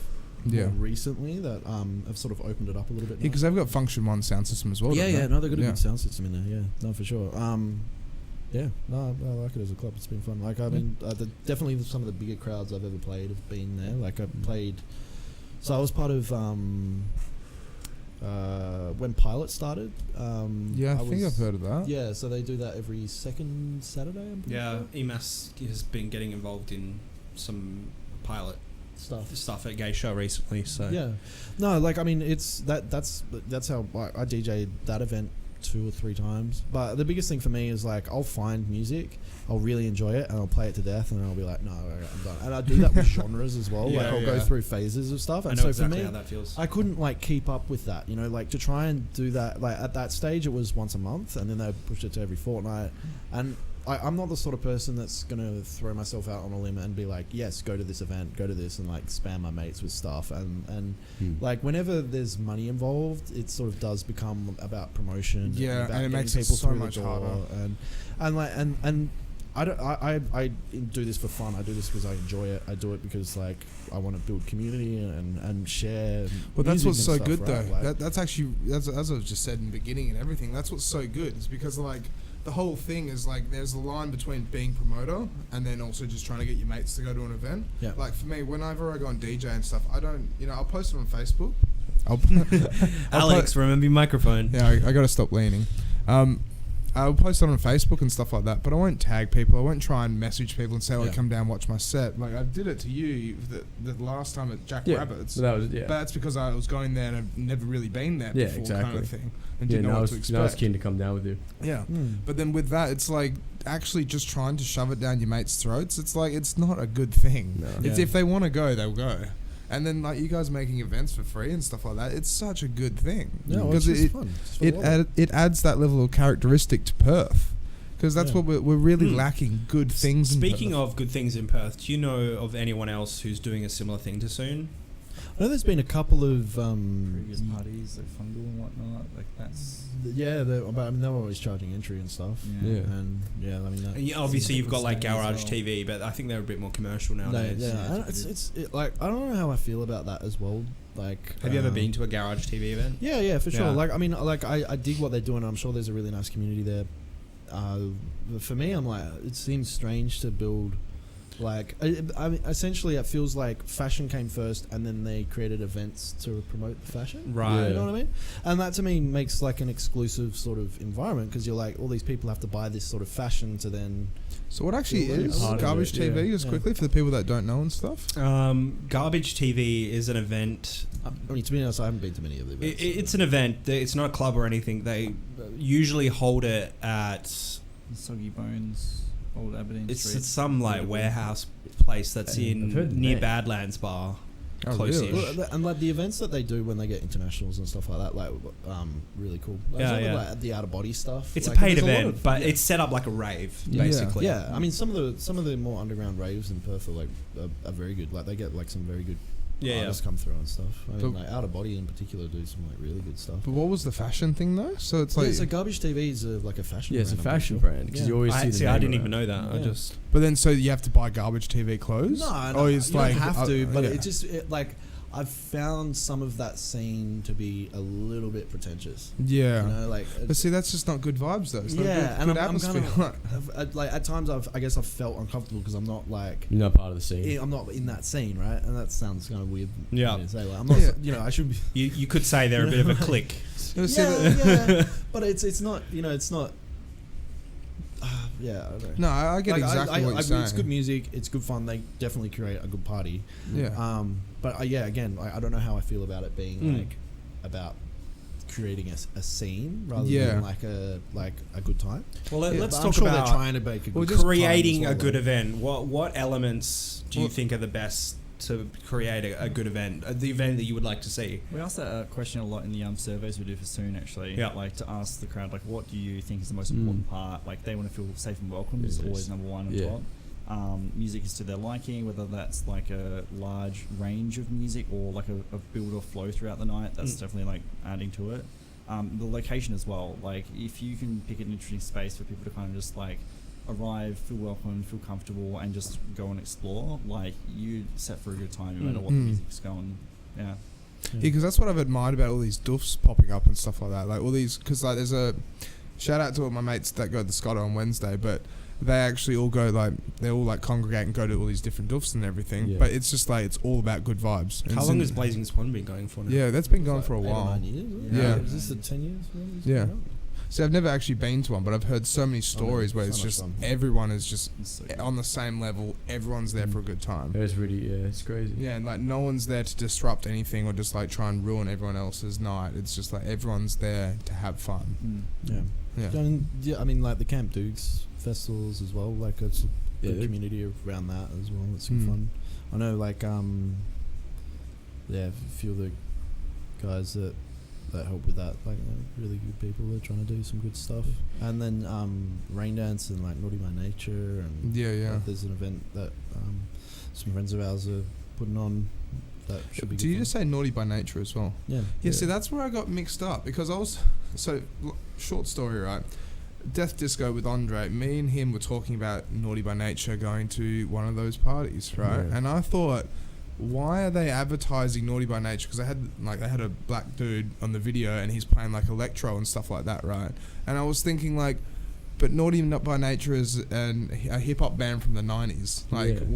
what the fuck's going on? Yeah. Like, so he's coming to Perth, going to some country town to go and do that fest. Oh right. Like, no. Right. So, but what? some of the artists I've heard that are playing there are going to be a lot of fun, but it's Yeah. definitely like doof orientated, sort of like electro sort of stuff. Because that's Yeah. what I was thinking. It's like you're gonna have like techno and you're gonna have house and stuff. And then you're gonna have some guy from the 90s, like a hip hop Why artist. not, Like, right? I think it's just the name. He's probably in his 60s or something like that. Hell. He's just getting Dude, if up he's and going singing. hard, he's like, I'm going to go to this bush stuff. I'm flying to the Perth countryside to blast some 90s hip hop. Yeah, I respect in between that. the side trance. In between the side, it's like side trance. No, I need some 90s hip hop. Yeah, that's it. Yeah, Respect. it's gonna be an MC the whole night. Dude, he's the hype man. Dude, man, he's like, oh, make some noise for the side trance. Yeah. Fuck, that'd be lit. It makes sense for itself, though, right? Like, That'd be sick. Yeah, no, I think for me, like probably the most, like if you're talking clubs, like I love going to clubs that I can explore. Like there's a club that I went to in Tokyo called Oath, teeny bar, but it's got like a 24-hour bar license sort of thing. Well, they did the first time I went there. I went back there recently and they had their license revoked. They weren't allowed to serve. They were only allowed to serve after 5 a.m. So like they Wait, weren't allowed to after open- 5 a.m.? Yeah. So it was like just became like an after party small club pretty much. But I remember like so the first time I went to, well, not the first time, I went to Japan with a bunch of mates and I was like, we got to go to this club and like we're flying in at like 10, the check-in at the hostel that I want to stay at, it finishes at 10, so let's just pull all-nighter, it's a Friday night, we'll be fine.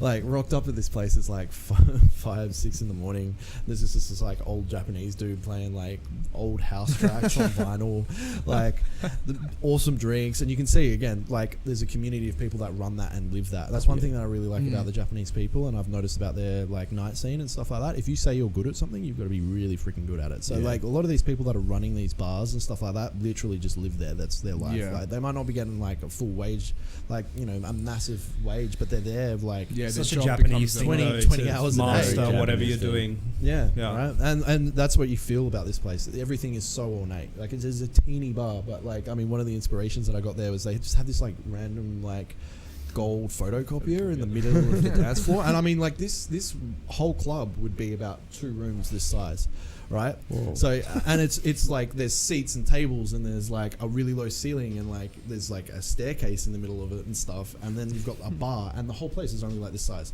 and then they've stuck a gold photocopier in the middle of it. You know? And you're like, it's just random stuff like that, and you can see someone's really spent like a lot of time in this Getting the gold space. photo. He's trying to. He's played in the there was photocopier. It's like, oh, it's better work. No, they had taken the glass out of the top and put like a little miniature like scenery thing going on, you know, like miniature railways Yeah, sort of that's vibe it. underneath the glass. I was like, this is so good. Like, but again, it was a really ornate, interesting space for people to come hang out at, right? We don't really have that in Perth. No, No. that's it. It's because it's money orientated. It is, yeah. It's hard to have someone sit around and build a fun environment because all those ornate things take a long time, Yeah, and you have to pay someone to do that. That's exactly you know? it, yeah. very true. And that's the Cross Club in Prague, was it? Oh yeah. Like ornate to the max, like steel work everywhere, covered head to toe in just everything, just weirdly shaped or pieced together. You see scrap some metal, guys were basically. just like, oh yeah, we all know how to weld. Let's build a Build a welder. nightclub. Like That's it. that was awesome, man. Like, some of the like again, you wouldn't be able to do this in Perth, but like just layers of like scaffolding, like arc welded, like bracketing and everything, like all these like beautiful sculptures and Little stuff, all steampunk done. vibe. Yeah, real like a hard steampunk vibe. That's Like, sick though. yeah, That'd it was be really awesome. cool. Really cool. I have a dance floor and all sorts and a DJ and stuff. Yeah, they had a restaurant there. They had like 2 stages. rooms, yeah. Yeah. So this is in Japan though? In No, this Tokyo? was in Prague. We Prague. went to. Okay, yeah. But yeah, no, like yeah. Again, though, like that night where you can see that people, there weren't people that were, like they were very like house orientated sort of club, like after party small bar. This one and this one called Oath, and like you could just see that there were people that would come along as like all right, this is where we go like in the morning after the party's finished, and you had Yeah. like a group of people that sort of came for that energy of the place. There wasn't necessarily like a community around it, but you could see the people who ran it definitely spent all their time there making that space. That's what I like about having parties at our house, is because like we've got that space where we can choreograph like just making fun stuff. Like we've got a gold printer at our house. And a giant dildo on a piece of string. Yeah, right. Like we've got there's a long story to those things. But yeah, no. I think there's 2 now. Yeah, And it's they have Randy, names, Randy right? and Jeff. Yeah. Giant dildos, and I mean giant dildos. Yeah. Oh, good. I mean at least like $50 just in the like. Oh no, The those- silicone. I think that, To I think make that this. original one. Shout out to Justin who bought it years and years and years ago. Like we took that to Southbound. We took that everywhere with us. Wow. I think it saved us a couple of times as well. Weirdly enough. I guess it That's could a be story used I'm as not a going to have on weapon. record. Hey? I guess you could use it as a weapon. Yeah. Yeah. Chase after someone. Oh, wait, come back here. More as a distraction. Someone's mugging you, you just pull out like a Just thought of it. yeah. What's that? Yeah, that's exactly it. Let me check that out. They pull out a 3 feet dildo in front of a mugger. He's like, shit, man, I wasn't prepared for this. Yeah, that's it. You can keep your money. I don't want to know where you got it from. Yeah, so I think definitely it's like for a nightclub, like I love all night spaces, places to explore. One of my favorite places for that is Katablau in Germany. It's definitely gone downhill since the first time I went there, because you can see that they've lost that initial inertia of having that community. Like this place like has an amazing backstory. It was like a nightclub where basically like it was an abandoned property. People started moving in there and then they started having parties. So it was basically, I think it was a squat, or they maybe like rented it off the government at one stage. I'm not sure. Yeah. But then basically they lived there and they had a swimming pool. They had like a veggie garden. they had like an amazing space that was just built out of scrap, and they had all these rooms and stuff like that. And like, eventually the government came along and went, no, we're going to repossess the land and not extend the lease or whatever, and you guys are going to have to move out. And there was like massive protests and stuff like that. And then they moved across the river, and now they're back over that side of the river, but in a smaller space underneath the train line. And anyway, Anyway, such a hassle. Just a quick But hello again- to Alec and Bonnie. We hear you. Thanks for joining in. Yeah. Love you, Alec. Yeah, nah. So like, you know, that space I think actually really inspired me to kind of get this share house going initially, because like I thought that was just such an awesome way of like living. Not that it's a party house or anything, but there's elements of that inspired me to go like Communalism. the communalism. Like I really want to have good people around to inspire me and to inspire, you know, like and to share. And it's awesome because as I said, everyone looks after each other. What about you, Josh? What's your number one thing for an event? What do you think is the most important element that goes into creating a good event? I definitely think it's the crowd. Like, you can't really have a party if it's just by yourself. Yeah, that's it. Well, yeah, obviously. I think it's good fun though. Like, more and more people kind of like open their eyes and go, "This is a very cool thing to get around." And you get people coming consistently as well. With that as well, like you create a lot of memories, you create a lot of history around it. You also see people like develop over time as well. Like there's some people that have, take for example, Robbie. She played the first tunnel party that we did. Yeah, that was the first time she played to like a bigger crowd. And now after just doing back to back with Xanthi at what was it, Full Soon, the most recent party was the starting of like a duo DJ, which is like a very kind of new thing. Like, there's not a huge amount of people doing that in Perth. That'd be good to see. I think on RTR they did a mix recently. Good to see them to kind they're of really making some headway. It's really good. Yeah, and it was like nice to see that like from a lot of people. And that's just like one example, but soon attracts that kind of crowd, and you get to see people's progression in their life. Like it's just a good meeting point to discuss those things. In a slightly related topic, I've started helping Adam to DJ. Would you want to get him to DJ? Yeah, absolutely. Yeah. The more the merrier. And I think there's always going to be a place for like new people to kind of join in with it. Yeah. As I said, it's a base for creative things to happen. Like whether it's DJing or the event itself is like a creative aspect. Like we have like graphic designers that want to chip in and do kind of like just weird random graphics just to kind of put on the Facebook page or put in the event. But again, it gives another venue for people to kind of provide something or contribute or Well, not even that. It's kind of like a reference in a way as well. Because I used to run an event called Residence at my uncle's pub, and basically the way I did that was like I made it kind of like a dark themed kind of like just like a fun night in a way, right? But I basically just advertised saying that if you want a gig, hit me up. If you've never played any, the bloody host and I keep doing that. If you want a gig or something like that, hit me up and I'll give you a go. And then through that, like I started getting a little bit of like a community kind of vibe going. And those guys that actually, they did go off and play at Ambar and they played at Basement and this and that after, which was good. But I think we've got a little bit of that going on at Soon as well. Because you've got Xanthi, she's starting to play out a bit more. But see, it's good though. It's because when you give people an opportunity, then they can really show their worth or how dedicated they are. And like you said, like even if they did little bits of graphic design and put it up on the Facebook, it's something. Yeah. And they can go, I did that, and that's on that page. That's my mates. Well, that's what's good about Soon too. Is what I've noticed is there's a lot of art. It's not just about DJing. It's not just about the production, the lighting. All the people really, like everyone's got an opportunity at these events to contribute. It's very ornate, is what you could say. Because we've had, you called it Crafter Soon? Crafter Soon, yeah. Crafter Soon. So it was like the day before the Soon Warehouse event, but I'm sure you'll probably be running it again soon because we had one for when we had it down in near Mandurah. I can't remember what Soon that was. All Soon, yeah. All Soon. Yeah, they've all got different Soon names. What was I saying again? I'm so lost now. I was talking about expression. Different art stuff. Like yeah. So these Crafter Soon things. Yeah. So people have an opportunity to come down before and make something. So you had like spray painting shirts and stenciling. tie dyeing them, and so people can come and create their own art and So that's really cool then. be part of the venue that way. Yeah. Gives a That's bit more pretty depth, I think. Yeah. Yeah, exactly. Like, hey, here to dance your heart out until the sunrise. Well, that's exactly. It gives them more of a community sense because then they can actually go and be like, hey, no, I want to. I can imagine a lot of girls to be like, fuck yeah, I'm gonna go get my shirt tie-dyed and stuff like I that. would have had the shirt if I'd washed it, but Oh yeah.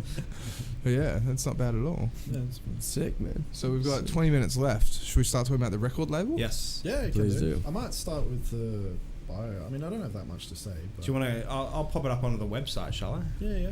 Check the website. Well, the About Us is basically reads Stock Records is a socially conscious, collectively run label and community project built on the principles of freedom, cooperation, and openness. We're truly Democratic. There are no chiefs in our collective, yet we maintain our autonomy through consensus without hierarchy. We want to reclaim our spaces by hosting sick parties with some of the best bands in the country. We'll see you there. That's a good bio. You got a bunch of principles here. Yeah. So Yeah, that's the About Me page, and the homepage We looks should like read the this. principles as well. Oh, yeah. Going to do the principles? Yeah, someone else can read those ones. There you go. All right. Stock Records aims to provoke, educate, and inspire. Stock Records promotes creativity as a means to transform ourselves, our communities, and society. Stock Records supports community organisation and direct action. Stock Records believes in solidarity, justice, openness, equality, and freedom. In Stock Records, all people, regardless of ethnicity, gender, ability, sexuality, and age, are valued equally. Stock Records is an autonomous project that operates on a consensus and without hierarchy. Stock Records seeks to input from the community. Stock Records promotes and releases artists that share these principles and values. Yeah. So that's pretty much it. Good job. How many Mitchell. artists do you have on the label at the moment? So we've got Double Think Prism. So it's two friends of ours. There's a friend of ours, Marcus, who pretty much MCs all the events. He's a poet in Perth. Does some really good stuff. His name's Splodge. So he's in a duo with another friend, Steve, who does a lot of different stuff. He's everywhere. He does a lot of stuff.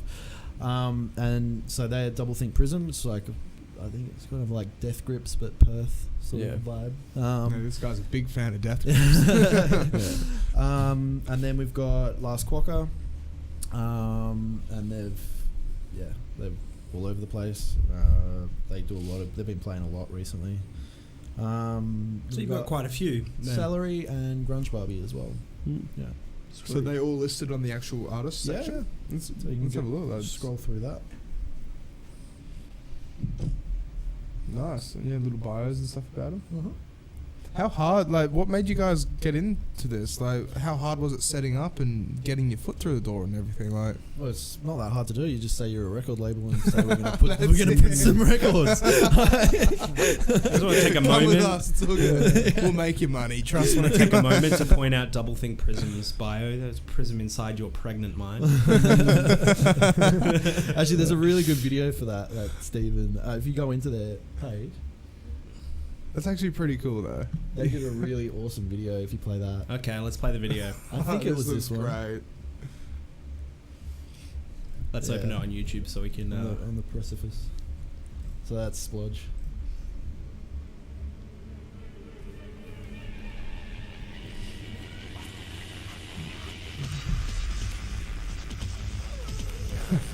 So basically, it was like a poetry project, and Steve was like, I've got some electronic stuff that I was working on, and it's sort of, we haven't done very much with, so I want to update it. And That's you can pretty join me cool. on it. So, yeah. This video is awesome. Plus, the Splodge is just an awesome guy. It's so full of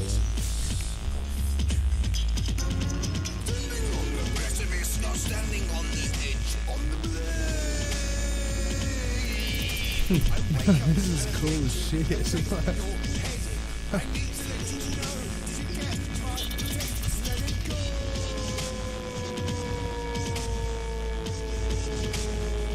Oh, that's trippy.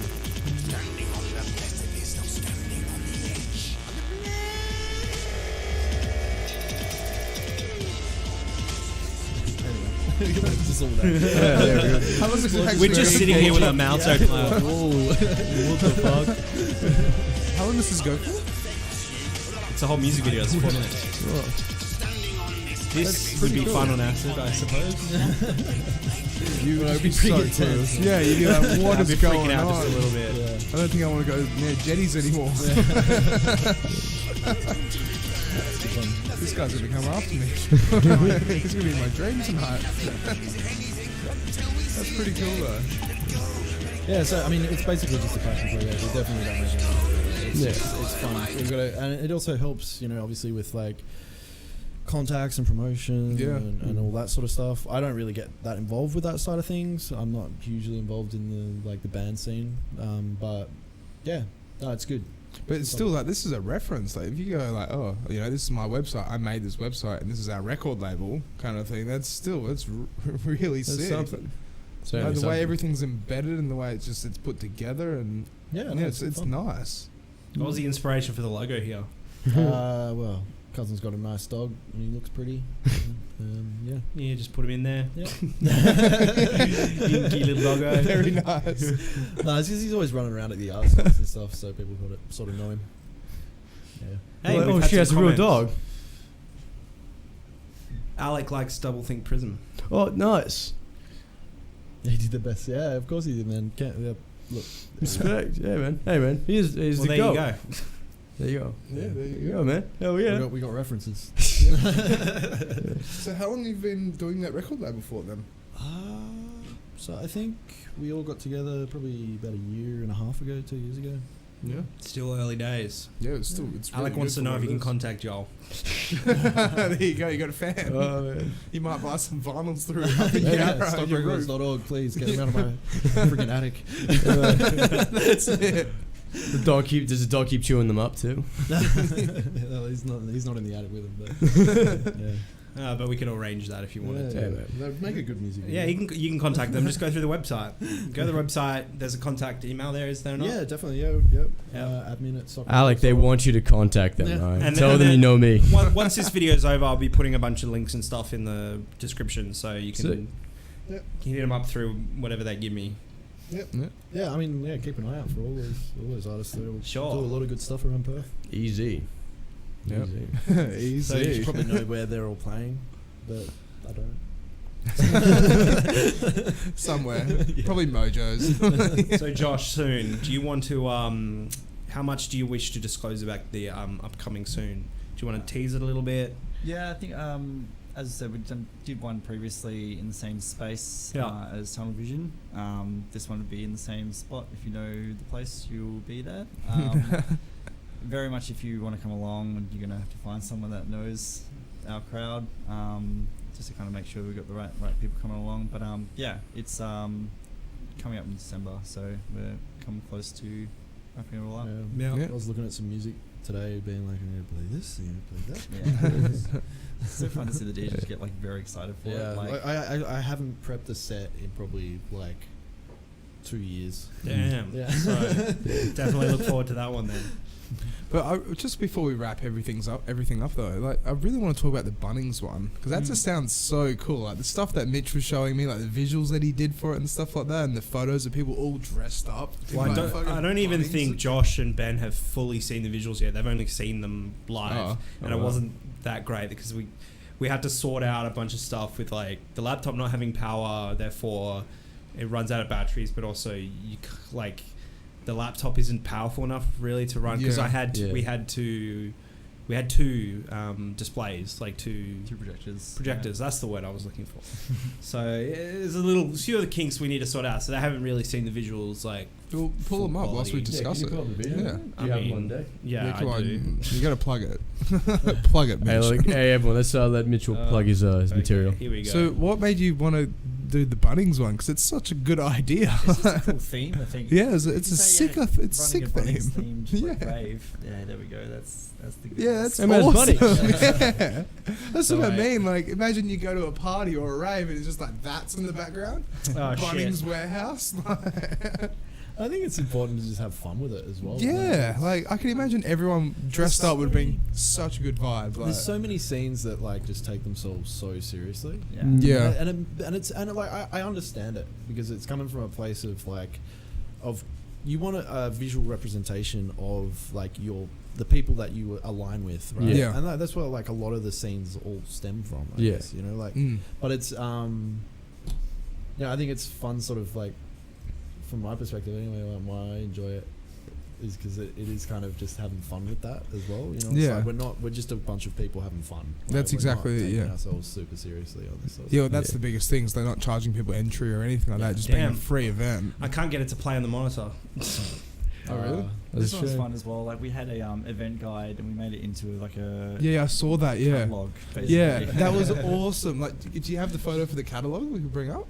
Because that was yes, so- I can find that. I think. That was so good. It's just all the things that said on it, and just like, you know, make sure everyone's having a good time and stuff like that. Keeps people informed as well. They also get to like know more about like the DJs that are playing. It's not Yeah. just like just random person who's going to be on the decks for the night. Yeah. Like, you get a bit more like context as to why these people are here. And But see, like, if I was to play for something like that, right, and then my name was on a bill like that, I'd be like, I want a copy of that. Yeah. I want to put that And somewhere. I've got, Poster that. AAA, like passes and stuff from like all these old suits that that people have made up. It's so good. Yeah. I love it. Are you able to pull it up? Yeah, I'm just trying to find the post where it was in. on Do the you- previous. do Yeah, you I found think it. It's so good. I found it. Oh, damn, I was gonna say, do you think fashion? Why do you think fashion is so interlinked with subcultures? You know, the goth subculture. So Everyone wants to identify. yeah, Yeah. You know, like they want people that they can align with and like be comfortable. Just like there's people. If you see someone, often you know it's part of human nature that's not necessarily the best, but you know, like you see someone dressed in a certain way and you make judgments on them, whether or not you can approach them, whether Yeah. like you're going to be able to be comfortable in opening up. You know, if like I'm sitting here dressed in a business suit, you're probably not going to feel comfortable with you'd be more comfortable talking about finance than you would be talking about like this acid trip that you went on the weekend. Right? exactly. Like, exactly. you know, and so like I think, you know, like with subcultures and the fashion behind them, it's like it helps people identify the people that they can feel comfortable with in some regards. But I kind of want to break. I kind of don't want that. You don't like that. I want to be able to approach anyone on the street and have deeper conversations with them. I want to and talk feel to that. comfortable in doing that. I want to talk to that guy in the business suit. I want him to do DMT.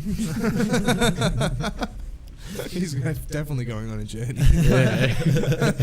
No, but you know what I mean. Like I want Yeah. to try and make spaces where like that facilitate people opening up and talking about those things. Right? Like I don't want social like isolation, because with that comfort comes like creativity, comes like healthier people. That's you know, exactly in general, it, though. right? And Like- see, I was going to bring this up earlier as well, but it's like at Capital sometimes, because I always go to the VIP area downstairs and stuff like that. And you know, there have been multiple times where it's like some of the DJs, they're just so hot-headed and they're just like, they think they're the best thing ever.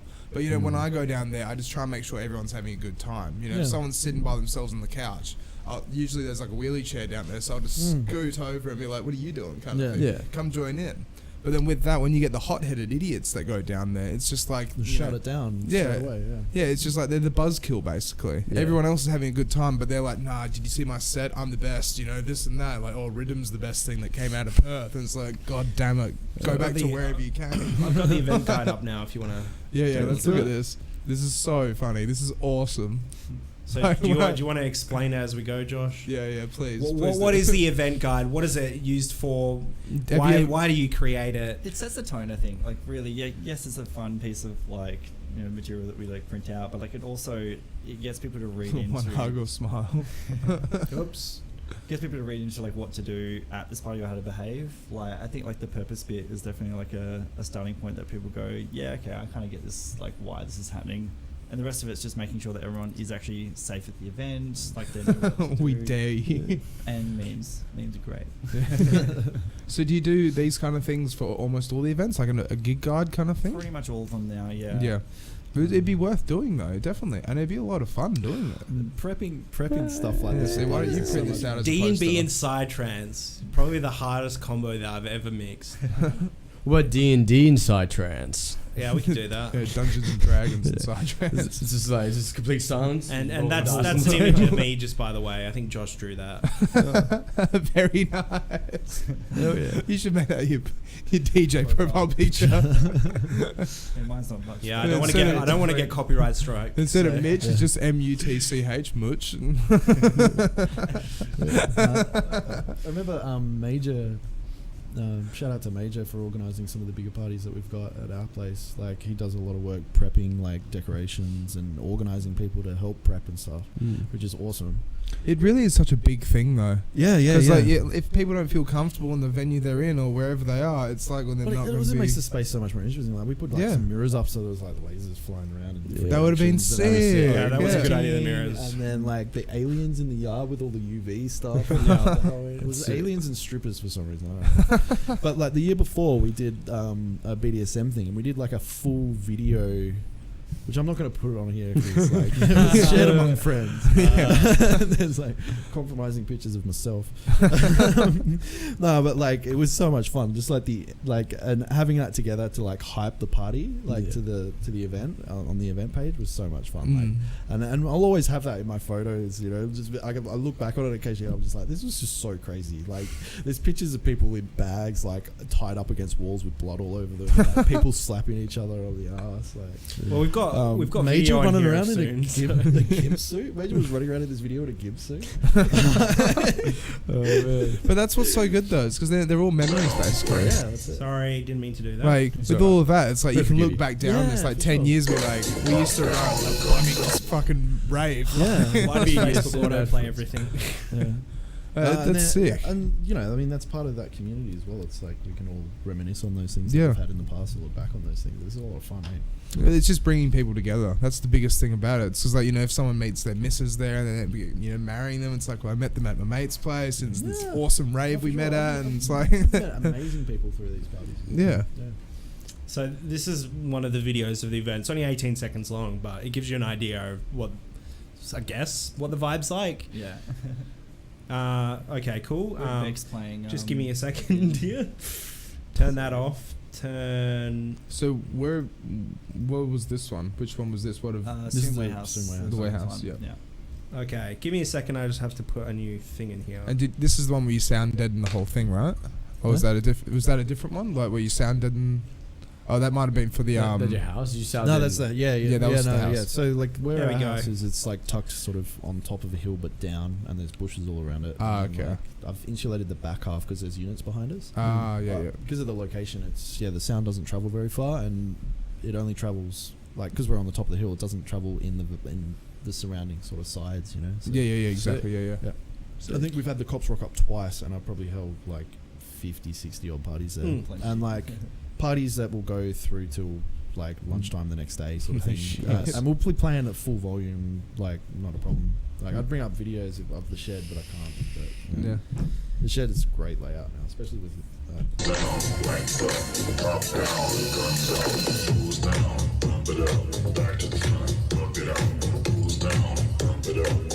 This is your shed. This is your shed. The warehouse. Oh, This is the Soon Warehouse thing.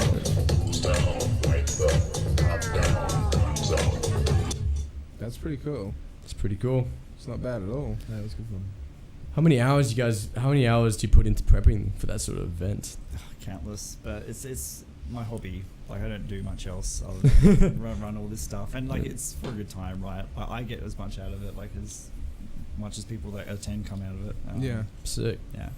So that's Yeah. what's so good though. That's you know, it's a pat on the back in a way. It's like it's such a good vibe. It's such a awesome thing you guys are providing for the Perth scene, if you know about it. Yeah. It's easy enough to get involved. As Alex says, easy. Yeah.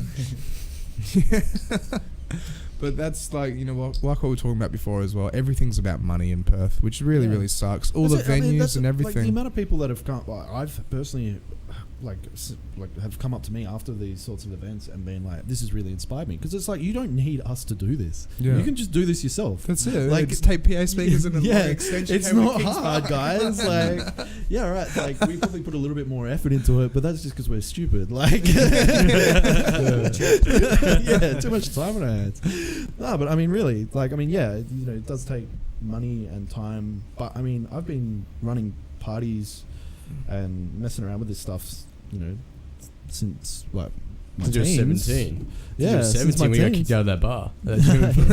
Right? Like I've been interested in this Yeah. like side of the culture for a very long time. Like I've probably been DJing for like since probably 19ish. So like, you know, like I've slowly collected equipment. It's not like I just went out and bought like 12k worth of equipment and then went out and bought you know, speakers and all this sort of stuff. Like I mean, I did wedding DJing for a little bit. I paid for some of the gear that way. You know, like it's about just slowly building what you want to see happen, right? And But it's nice always getting to like, a point where that's like people are coming to me now and being like, "You inspired me." I'm like, "Yes." That's, but it's good collecting equipment Pass it over on. time though as well, because then it's like, you know, getting PA speakers. It's a good investment because sure you can go get surround sound system in your bloody lounge room or something. But You if can got- pick up secondhand ones. You can pick up a nice pair of secondhand ones for $200, $300. Exactly. Exactly. Yeah. But then that's the thing is like then you got PA speakers, then you can have a party. Yeah. That's I mean, Yeah, really, party, you don't even but- need a generator. There's plenty of parks with PowerPoints. In Yeah, them. Like, exactly. All you need is learn how to lock. Surprisingly enough. You Yeah, need a I'm power board and a long extension cable. That's You're exactly what I OG. was saying about Kings Park. It's Yeah. like, just go find somewhere near the barbecue. Yeah. Plug it in. Like legit, there are. Like I remember one time, like we Does went. Western Power know about this? I remember this one time, like there was on the Esplanade. You know where Coup d'etat and stuff was? Yeah. Before that was built, I've held like 3 or 4 parties in that playground next door to that. And that was great because it was like I was all the actually work there on things. Friday night. Yeah, so like in that, you know, there's that room next door. Yeah. Yeah, someone had climbed in and put like an extension cord out the side of it, so we just plugged into that. Didn't even need a generator. It was fun. Some embargo. What the fuck? Right. Well, embargo wasn't there anymore at the Yeah. time. But yeah, when the last one we had was when they were building that. Yeah. No shit. Shit, It's nice. gonna be interesting with that That was place before I though. think I even knew Josh. Yeah, I reckon they're gonna go belly up though. They've I mean, just been that's- sold and That space is just really, it's a weird space. yeah, it Yeah, is. it's awkward. I actually met the guy designing that when I was working at Apple. He came in. They flew him in from Greece, I'm pretty sure. Oh shit. Yeah, like to design that before when it was like coup d'etat and it was Yeah. all fancy. Hey, shout out to Greece real quick. Yeah, but Yeah. no, it's sick. So yeah, and it's so you think once that space sort of evolves and leaves that area, be completely free. Is that where the next one's gonna be held, man? Yeah, so there's a lot of restaurants. Yeah. We're always looking for Abandoned spaces. coup d'etat. Yeah. That's it. If we could hire that space out for a little bit, that'd be I mean, if fun. they're that desperate, they'd probably take us anyway, right? Probably. Right, but we've hit the 2-hour mark, so we should probably wrap this up. Cool beans. Yeah, thanks Yeah. for having us. It's been Yeah. awesome. Do you guys want to plug anything at all before we We've call? had enough of that. Come soon. It's a good Yeah. time. Yeah, that's it. And if not, do it yourself. Yeah. Yeah, be on And the invite lookout for us. soon. Yeah. Yeah. Yeah, invite us. I don't want to have to run a party. You can All right, well, even cheers. DJ if you want. All right, cheers, Ben, and cheers, Josh, for coming on. Thank you. Cheers for chatting about all of this and everything. And like, it's been a fucking good 2 hours. Not gonna lie, it's been fun. It's been fun. Enjoy. Cheers, Damo, for doing your thing as Thank well. you so much for coming down. And Mitch for doing your Jamie work and hanging out and Yeet. yeet. Yeah. And thank Just you. a lone yeet. Yeah. It's a love, yeah. Yeah. It's a Not as loud anymore, but it was. It's yeah. a getting self-assured yeet. there. Yeah. Also, It's a shout comfortable yeet. also thank you, Alec, for the 10 out of 10 recommendation. Thank you so much for that. We really Yeah. appreciate it. Cheers for that. All right, so this is episode 9 of the Infra-Red podcast. Cheers for coming on, guys, and cheers for tuning in, and we'll see you next week. All right, catch ya. Gotcha. Just whisper sweet nothings in the microphone for 15 seconds. If you Miss you, I leave make me my now, you take away the biggest part of me.